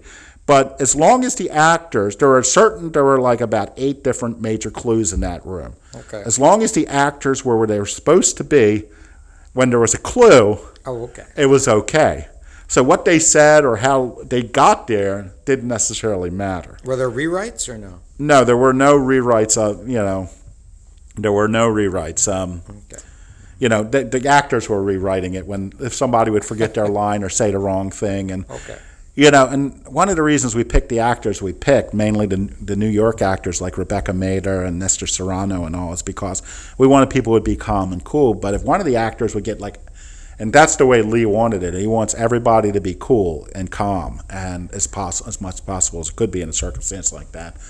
But if one of the actors started ratcheting it up, everybody else would have to ratchet it up as well. So it was an unusual case. So that's the raw material. The real story is what happens later that day at around midnight when two secondary detectives are given the task of like watching and logging these evidence tapes on the security cameras, and they're kind of very angry that they're being relegated to this like thankless job. Right. You know, especially since they consider the two main detectives to be somewhat of doofuses. And as they watch it, the pieces aren't you know, working out right, and they begin to suspect that the case isn't what happened as they watch this case. And so we never see these two detectives. We only see what they're watching. So all you ever see in this film is a television screen. You never see the detectives on camera. You never see the detectives, one of which is played by Academy Award winner Fisher Stevens, the actor, and the other is played by Michael Buscemi, who is Steve Buscemi's brother. Interesting. And he sounds just like Steve Buscemi. And since it's a voiceover role, it's like we got Steve Buscemi for scale. You know, and he's very funny too. Both of those, you know, those guys, they were very good. And the funny thing about their characters, those two detectives, those are the two detectives from our film previous one we wrote for them, Christopher Walken. Those are exactly the same two characters. We just picked those two guys because we liked the two detectives in that film. And you took that and lifted. We lifted those two detectives from the would-be Christopher Walken film and just placed them in here. You know, so essentially it's two movies. You have the movie that's really the movie that's happening on the screen, and then you have an entire voiceover world of the other detectives, and that's the real movie. Right. Well, the interesting and it was called Replay. I forgot why we changed the name. I think at some point there was going to be a movie called Replay starring Brad Pitt and another thing. And that was giving us we were getting a huge number of hits on IMDb for our movie. Oh, great. And people kept putting Brad Pitt and whoever the female lead were. Because in IMDb you can add, you know, stuff, and we had to keep subtracting them because we didn't want to be dishonest. But we also, it was hard for people to understand the concept of the movie when they first saw it. So we ended up doing 3 different opens because we were in a lot of film festivals around the country. When you see the film, you'll see that it's really a film festival kind of movie, and people really enjoyed the movie. And although it's, you know, there's a lot of violence and it's a mystery, there's a lot of laughs in it too, and you could gauge the audience by how deep their understanding of the humor is, because certain things are only funny in context, so you really have to be paying attention. But it was taking about 10 to 15 minutes for people to really understand what was happening in the movie. So it was actually Barry Levinson who kind of came to our rescue. You know, Barry Levinson saw a copy of the film, and he said, don't start, because originally we just started on the TV screen, and he said, start it with, he goes, show all the violence. He goes, forget the concept, just open it up, showing the robbery as vicious and grabby as you can.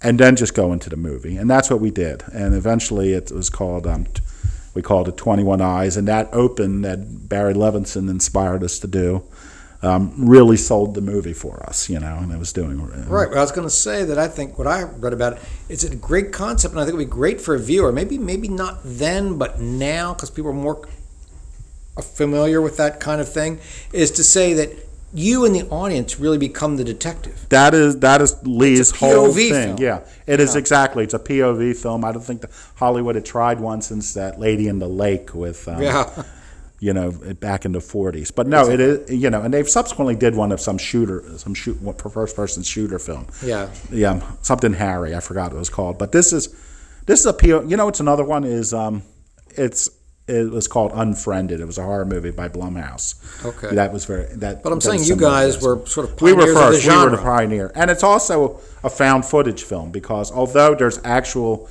real-time stuff going on, their only thing we see is the footage they found. Right. So it was also sort of a found footage film as well. So, well, was the footage part? Because I mean, we hope we'll show this. But when the detectives look at the footage, is the footage in black and white? Some of it's in black and white, and some of it's in color. Tends to be the workplace footage of the actual jewelry place is in black and white, and he also had cameras in his home, and in the home scenes are in color. Okay, gotcha. You know, and speaking of, you talked about the actors, and again, people here may not understand. You say New York actors. You mean people were more stage trained? Or just that they were, because you said New York Hollywood actors, or the difference between a Hollywood actor. What did you mean by New York actor? Well, we knew that the three leads, which would be Nestor, the owner of the shop, the secretary, and the security guard, we knew we needed really strong performances from them. So we got Lee, after directing a lot of commercials, began to direct a lot of television shows, Homicide, The Practice. So he was familiar with Nestor, had been on a number of his TV shows. Right. And we were also looking for that role. We also brought in the guy who was in Dennis Christopher, who was from one of my favorite films in the 70s, Breaking Away. Breaking Away, right. He wouldn't read for the role. He came in and talked to us about the role, but he was too big. He was too big of a star to read for it. But he took it. No, he didn't take it. He didn't Nestor. Take it. Whoops. Lee had worked with him in some crime television show, though. Yeah. So he came in and talked to us. But we were off. So we went up and we viewed a lot of actresses. Rebecca Mader had not been in any movies since prior to this. Okay. And she was our only choice. She was terrific, and. Subsequently, she was in, I think, not Species, too. I forgot. She was in a horror movie that came out first. Oh, it came out first, but she had filmed yours shot first. Ours. And I tell you what, Chance Kelly, who, if you see him, he was in House of Games, and he's on a lot of TV shows, too, now. But we gave him his first speaking role, and he was great. And Nestor's been in a million things. So we picked up those three actors there. The rest of the people that you see are all local actors, and you talk about theatrical trained actors. Right, yes. We have one guy, and I forgot the name of the actor. He plays a Shakespearean actor. Oh, okay. Who's because a friend of mine who I used to work for used to sell jewelry, used to sell this cheap costume jewelry. But the company that hired him only hired actors because they felt actors make the best salespeople. Okay. So he was always an actor and a jewelry salesman. So this guy was inspired by it. And this guy in the film is really good. But at one point, he's reading Shakespeare. Okay. So we're casting these roles locally. Okay. And one of the actors is in there, and he goes, I just want to tell you something. He goes, there's a scene from Macbeth that the character's reading. You're missing a word in the third line. He goes, I've directed this play. And as opposed to playing a role, I've also directed it. Wow. And you're missing a line, and you're missing a word here. And he said what it was supposed to be. And I'm like, we took it out. We didn't like it. I think he was offended. But, one thing to learn is if you want a role in a film, don't insult the script to the director, the producer, and the writer. Also, Lee co-wrote the script as well. Okay. So that's the way not to get in a movie. Oh, gotcha. That's good for people to know. But the rest of the cast, there were a lot of local guys, and they were quite lovely. And then we shot the voiceover stuff. We did all up in New York as well. Recorded it up there as well. Well, that's great. And Fisher was very hot. And Lee knew Fisher, so Fisher did it.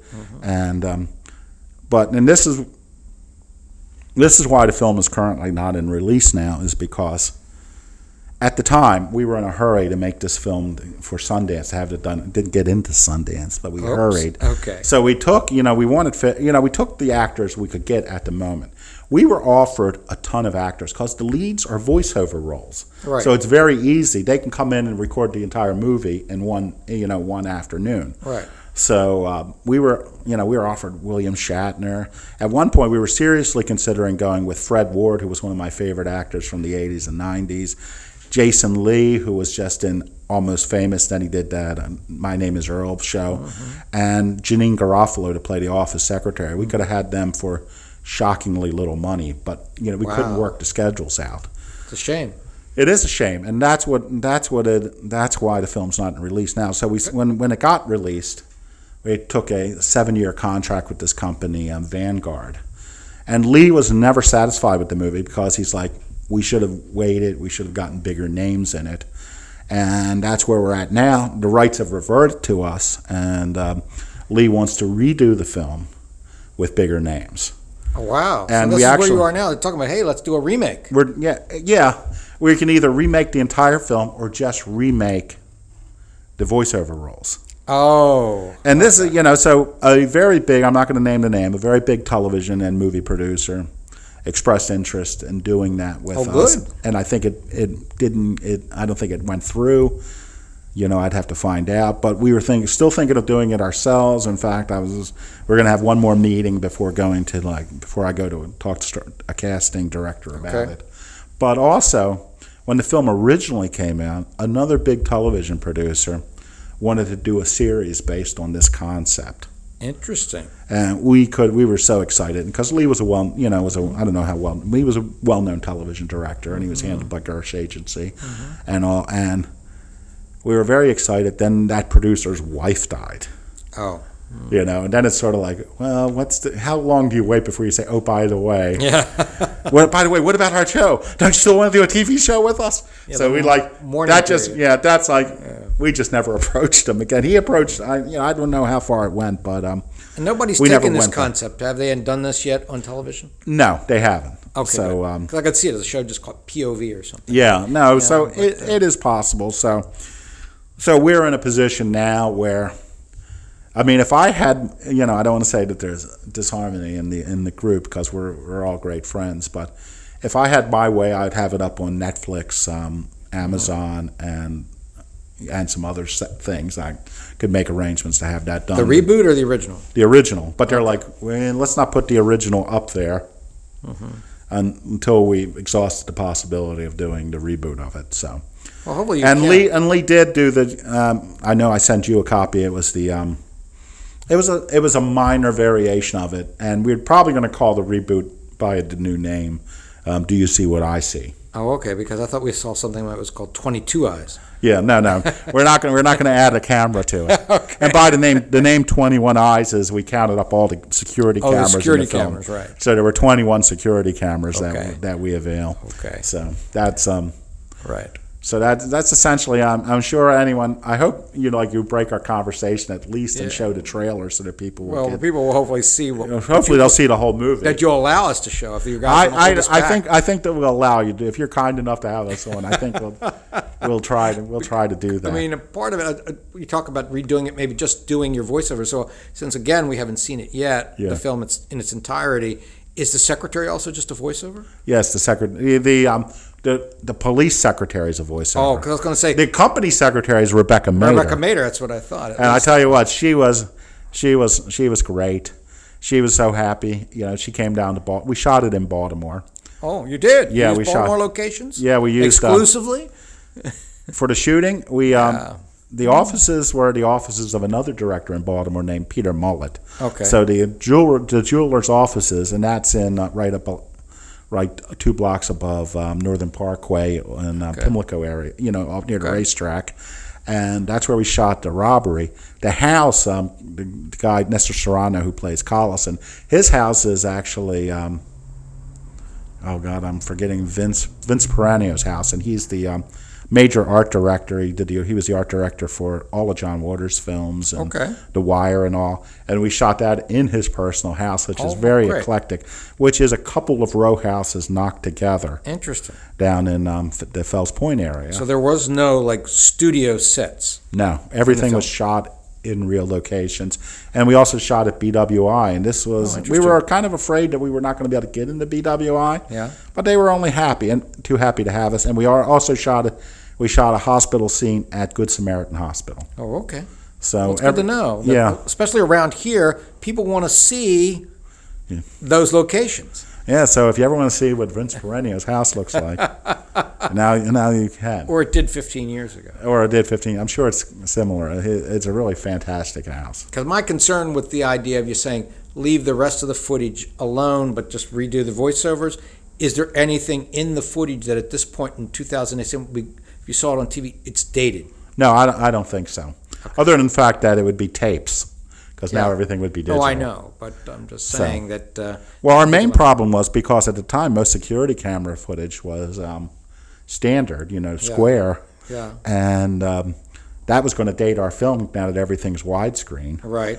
But we defeated that by, now if you see the film, you see it in a box. Oh. Before it used to be you saw just with the TV. Now you see the TV Okay. and you see the stuff on the side. Because you've got so now it widescreen. is a widescreen movie. Right. That was the cheapest fix in the world. Okay, to do that that you could do. Easy. That's the genius of Lee and Dave doing that sort of thing. Okay, and there's no figuring that out. problem like with the actors from years ago to say they're willing to. No, I'm sure there's some sort of contract. 15 years later, we'll just have to pay. They're already in the movie. To pay them again, or I'm sure. Well, something I'm sure there's some sort of SAG thing that we'd have to consider. And of course, they talk about looking for names, even for names to do the voiceovers. Yeah. But now Rebecca Mader is a name she wasn't. Yeah, in 2003. exactly. If this movie had been released after she was on Lost, it'd be an entirely different story. Right, and we're now it's Lost, and I know from Once Upon a Time, and she's done other things. Yeah, she was terrific. But here's the thing: there's a scene where she has some nudity, and actually, it's not technically speaking nudity. It's not nudity, okay? Because it was topless. Because they're like, no nudity, and it's like, oh, in her contract. Yeah. Well, this is the whole story. Oh. Is that no? But I didn't realize in the business that topless does not constitute nudity. Ah, gotcha. Nudity is totally nude. Right. So topless is, and I'm sure she was not happy to, necessarily do this. And she was also wearing a negligee in some of the stuff too. Okay. So, well, it's funny about the negligee because I was shooting the behind the scenes footage. That's the job you give the screenwriter on a low budget movie. So I was doing interviews with people, and I'd keep walking up to Rebecca and say, "Hey, Rebecca, you want to do your interview now?" And she said, "No, let's wait till I'm in the negligee." And just like 4 times. And trust me, when I was I'm married now, but when I was single, when women say, "No, wait till I'm in the negligee," it never happens. So finally, we shoot the scene in the negligee, and she's done, and they wrap the scene, and she's like, "Sean, let's do the interview." So she did want to do the interview in her negligee. In the negligee? Yeah. But here's the funny thing about the nude thing.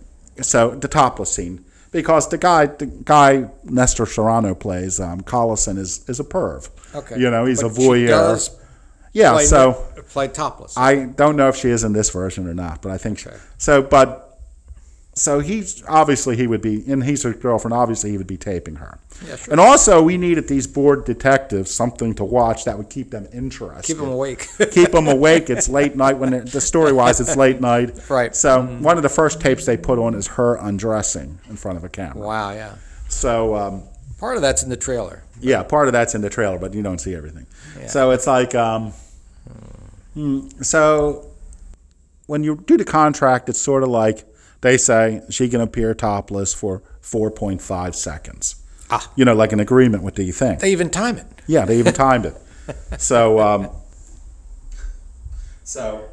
the first problem we have is she plays the scene, and she's like topless, for like 7 seconds. Oh, too long. Well, no, so we call but here's the thing. Imagine you're a detective and you see a beautiful woman undressing on a tape. Yeah. What are you going to do?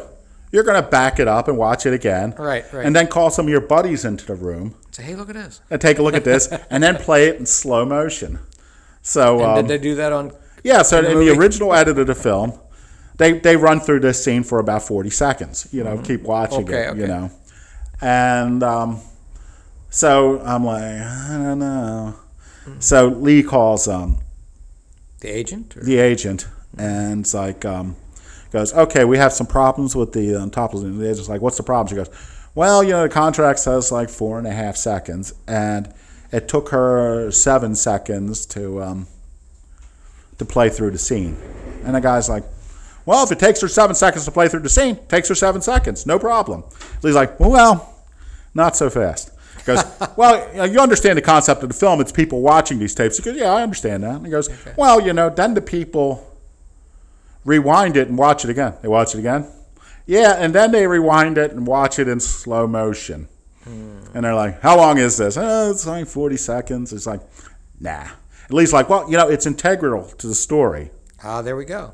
The nudity to use this isn't complete. He goes, and I tell you what, if we, it would be unnatural for these characters to watch it, not comment on it, and watch it again. Right. If you don't let us show it as it is, we're not going to include it at all. Oh. And you know what the agent said? Okay. There you go. So there is no nude scene in the movie. So, that's right. That's a good thing to know. But I mean, it used to be that the women had said, "Well, do you do nudity?" Well, only if it's integral to the plot. It was definitely integral. But I'm just as well we didn't have it, and I don't think she's appeared like that in any other film. So really? I don't think so. Okay, because I got the impression at least she's kind of okay or proud with her body, but not about. She nude. Seemed to be. She was certainly waiting to do their interview until she got into the. And other things I've seen her in, or just even photos. I mean, she's not a. I'm gonna have to check her out on Google. Walking around on bikinis and stuff. Yeah, and Lost in other places. Yeah, she was in Maxim magazine. She was great. She also loved. She loved shooting the machine gun. Okay. Because in order for her to handle the weapon, you have to go out with the trainer and learn how to do it. And afterwards, she was back. I learned how to shoot a machine gun. Yeah. So it was good. And Chance Kelly. If you look at the movie, you'll see he's in a ton of stuff. Well, I'd like he to was know like what he the does Godfather now. in that. HBO series about the Iraq War, which is called Generation Kill. Okay. He was the Godfather, the gravelly-throated commander of the unit. Interesting. And he was in a ton of TV shows, usually like a bad guy or a henchman. Just like Nestor was. Yeah, and he was Kevin Spacey's bodyguard in the first season of... True Detective? No. Kevin Spacey and Kevin Spacey. House of Cards. House of Cards. Right. His character dies. His character dies so in the film of cancer, so he was gone. Yeah. But he was such a great find. He was perfect for the film. I mean, who found all these people? Because you're talking about now. If you look at this film now, you say these people weren't so well known, if known much. Well, then there was and they are now. There was a glow on Rebecca. I think it was Jane Brinker and a guy Danny Roth in her office that really picked out found these people for us. Nestor Nestor Lee knew from working with him on a television show. But these other people like Chance and Rebecca. Yeah, and Rebecca. I mean, I remember Danny coming to us and saying, she's going to make it. She's really going to do it. She's going to get something going. You should jump on her. And quite frankly, she gave the best performance. Out of everybody in the cast? Everyone we saw. Everyone you saw for that role? Yeah, and the main thing was she was so cool and collected, but she's a little more hysterical in this film because she had to match the tone of the other actors in that take. Because we had 4 takes, but in the end, only one of them was perfect. Where all the clues were in the right place, and because of the nature of the thing, we couldn't cut from take to take to take. Right. So it had to work. So it was hard as an editor, to do that. Well, it's actually... Your choices were few, right? My choices were few, so it made it easy. There was actually some reviewers who really praised the editing. I'm like, the editing was already dictated in the script. It was the performances that were the thing. We edited the actual visual part of the movie in a couple days. Okay. But laying into voiceover, and Lee and I are great friends, but we were bickering a bit about what take and... Lee, not about what take is Lee. If it didn't sound natural to Lee, he wanted to cut it out. And I'm like, it's a funny joke, and he's like, it's not working, And part of it was that the two detectives, Fisher Stevens. Fisher was leaving. We had to get him in New York, and he was leaving to do a movie in Toronto or something. So we only had him for 5 hours. So we only could do him we originally intended to shoot the two main voiceover guys together so they could play off each other. Right. But because we didn't have that much time with Fisher, we did him separately. And then Michael Buscemi obviously had to be separate as well. Right. And, the funny thing is neither of them had seen the film, and Buscemi didn't realize what was supposed to be a joke or what wasn't supposed to be a joke, and it kind of freaked him out. Because we were in the control room, and he's in there, and he'll say a line, and he'll say it completely seriously, like his character would, and then we'd all start laughing. Oh. And he'd wonder if he'd done something wrong. Oh. And we're like, oh no, it's supposed to be that way, So. Now it sounds like a lot of it was almost like you're saying, like some people doing something we have to do is editing in camera, sort of like while you're filming. And yeah, so no, that's definitely the visual parts of that film were edited in camera, essentially. Thank you for being here. And, well, thanks. And we'll have you back. Yeah. Oh, great. So, folks, there we go. There's our first episode in TV Free Baltimore's movie reviews. And until next time, keep watching those films.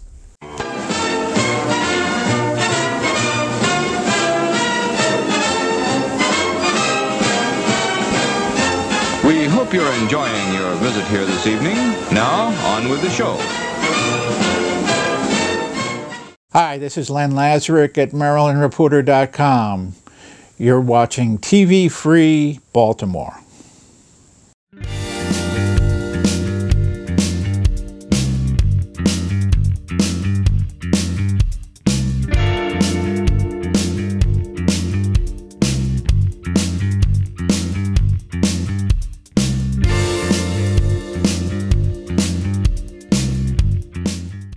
In all of freedom's history, there has never been an organization quite like the National Rifle Association of America. No other people are so alert, so vigilant, so unafraid to take a stand and go out and fight for what's good and right.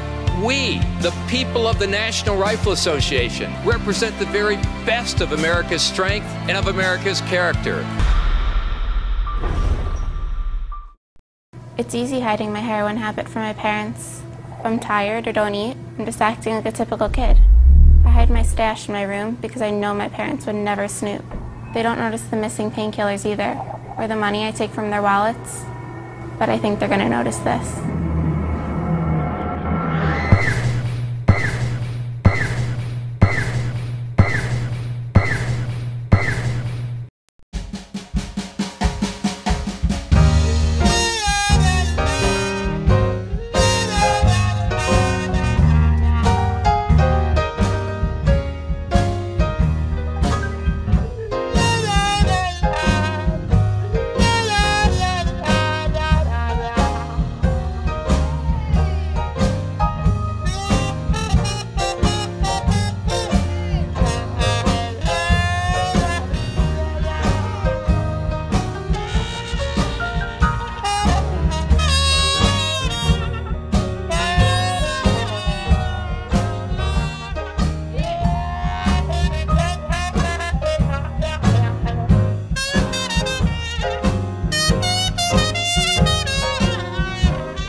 Welcome to Gunhild Calling Live.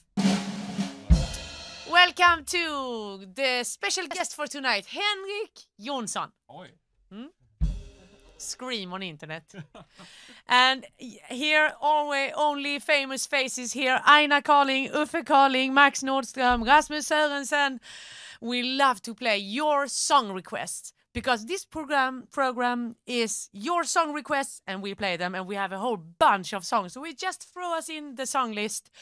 First song is Willie Benson, who wants to hear St. Louis Blues. Can you play it? Yeah. Okay, we love you, okay? And are you ready? One.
had Henny Jonsson, special guest today with the trombone.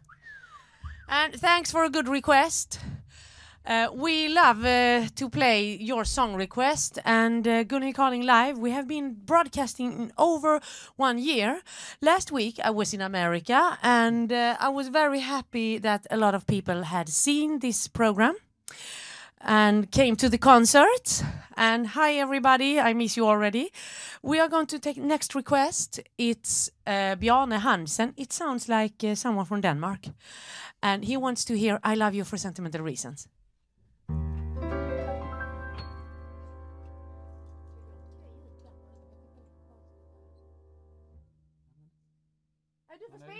Play something romantic.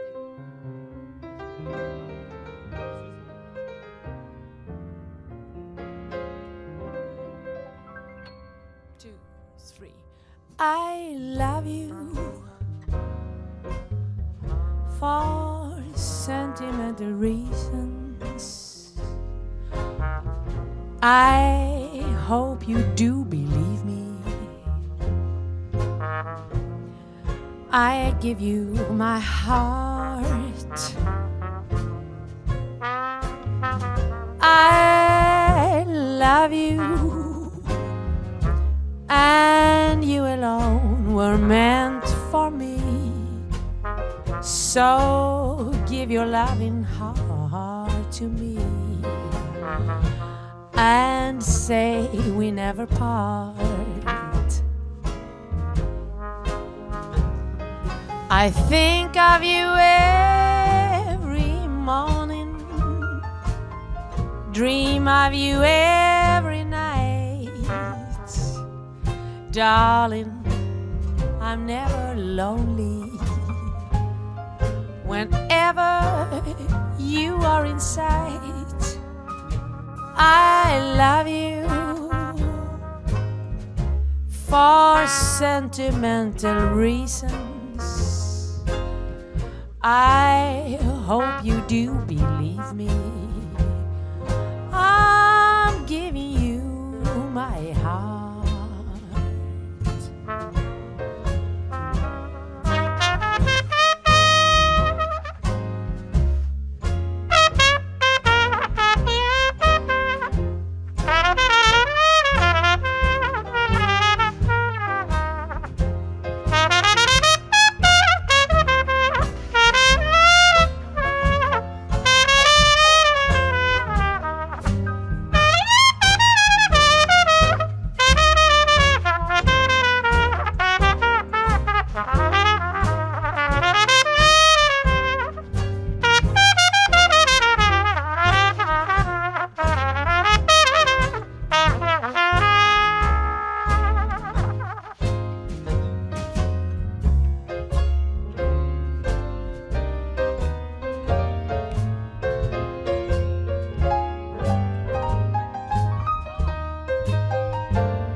Sentimental reasons. I hope you do believe me. I give you my heart.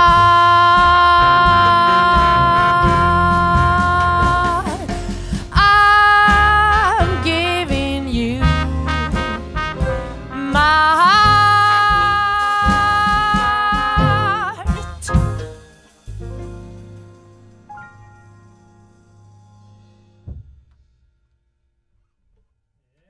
Thank you very much. You know that we want you to support this live show. So you go to my homepage, my web shop, and you can buy a personal dedicated poster or postcard, and where I've written, "Oh, thank you for supporting my show," and with all signatures here, my signature and hearts on and so. So do that. gunnilcarling.net/shop, and you support my show. And so don't forget to send your song requests. Next song request we have is Marnix Coleman, who wants to hear Lovey and Rose.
And hold me fast, the magic spell you cast. I dream Lovey and Rose.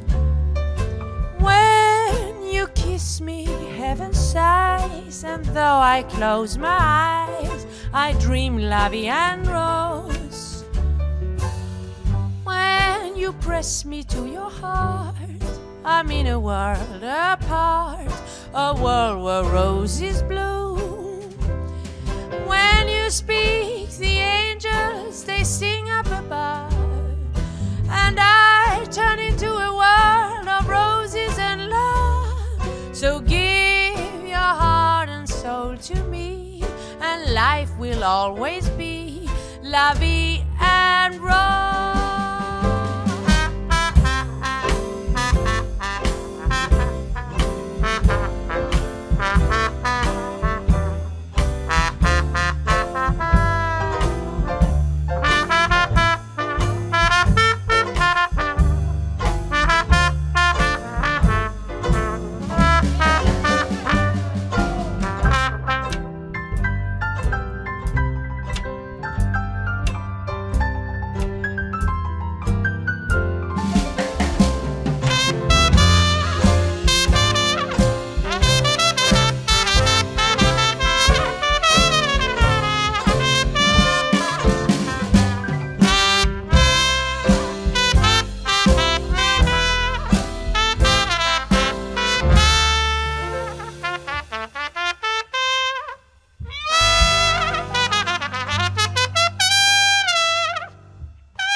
Thank you so much. Now we're gonna have a short break. Don't forget to send your song requests, and don't forget to support our show. And here we go. We have to discuss all the new song requests. So see you in a few minutes. Two courses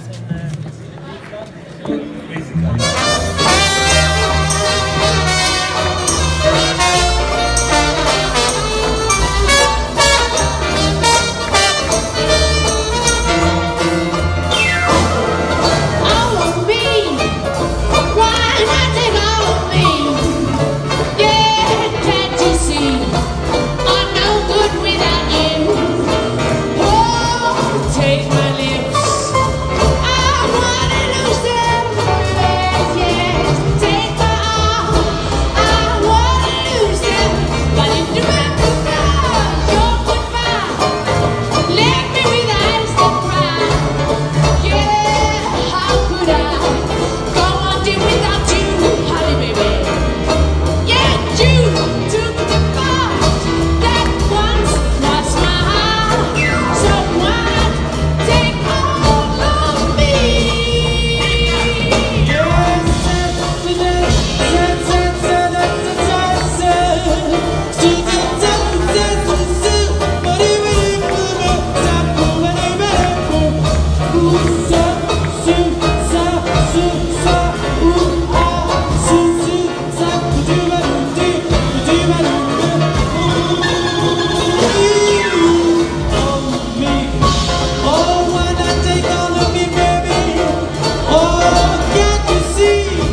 Hi, and welcome back to Gunhild Calling Live. As you know, this is a world wild program where we play song requests from, it's a TV show for jazz and vintage music lovers. And you just send your song request, and we love everybody, so we love your song request. Okay, we have like, it's songs that we usually not play in concert. Is next song, Smile. It's Sasha Basler, I think. It sounds to me like someone from Russia, but I don't know. Please say where you come from when you write your song request, because it's all from all the world. And we love it, okay? So now we play, everybody, okay? A 1, a 2, a 1, 2. Smile though your heart is aching. Smile even though it's breaking. When there are clouds in the sky, you get by. Smile through your fears and sorrow. Smile and maybe tomorrow you see the sun come shining through. Oh baby, light up your face with gladness. Take away each trace of sadness. Though every tear may be ever so near, it's time, you must keep trying. So what's the use of crying? Oh, you find that life is still worthwhile if you just smile.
One enthusiastic person is applauding.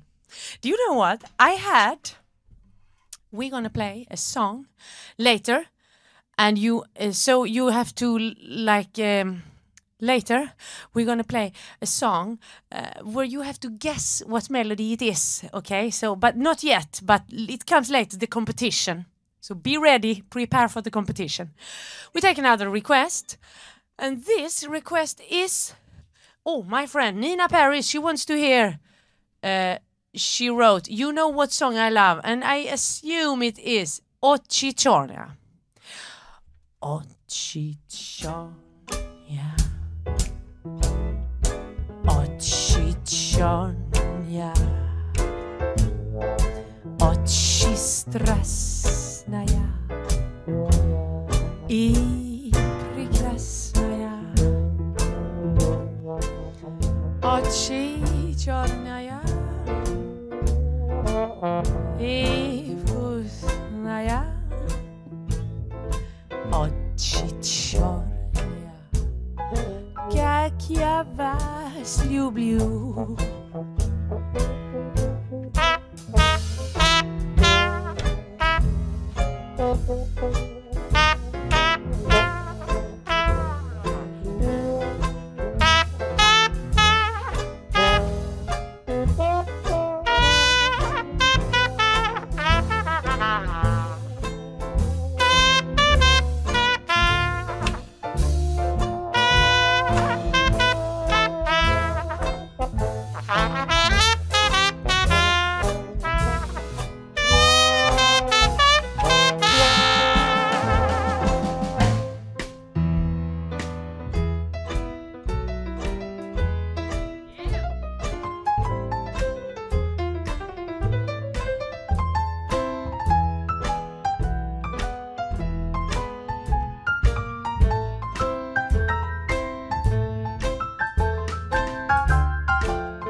Oczyszczania, jak ja was lubię.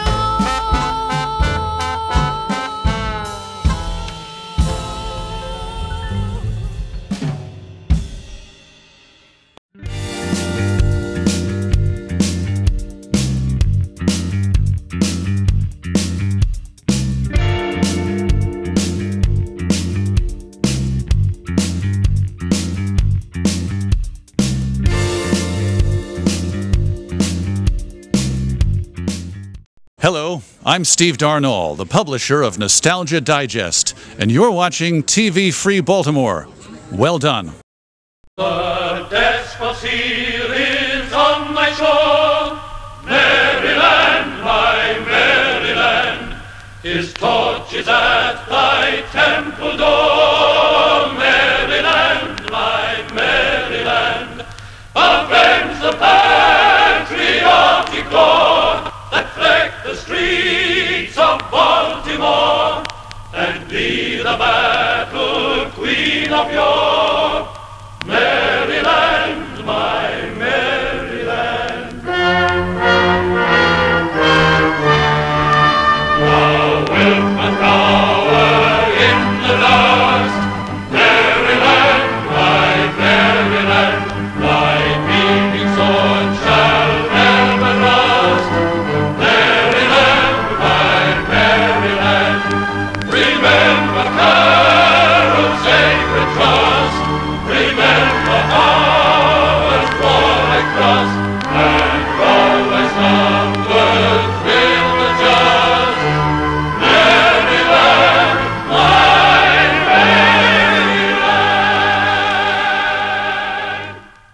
This concludes another day of live stream broadcasting from TV Free Baltimore.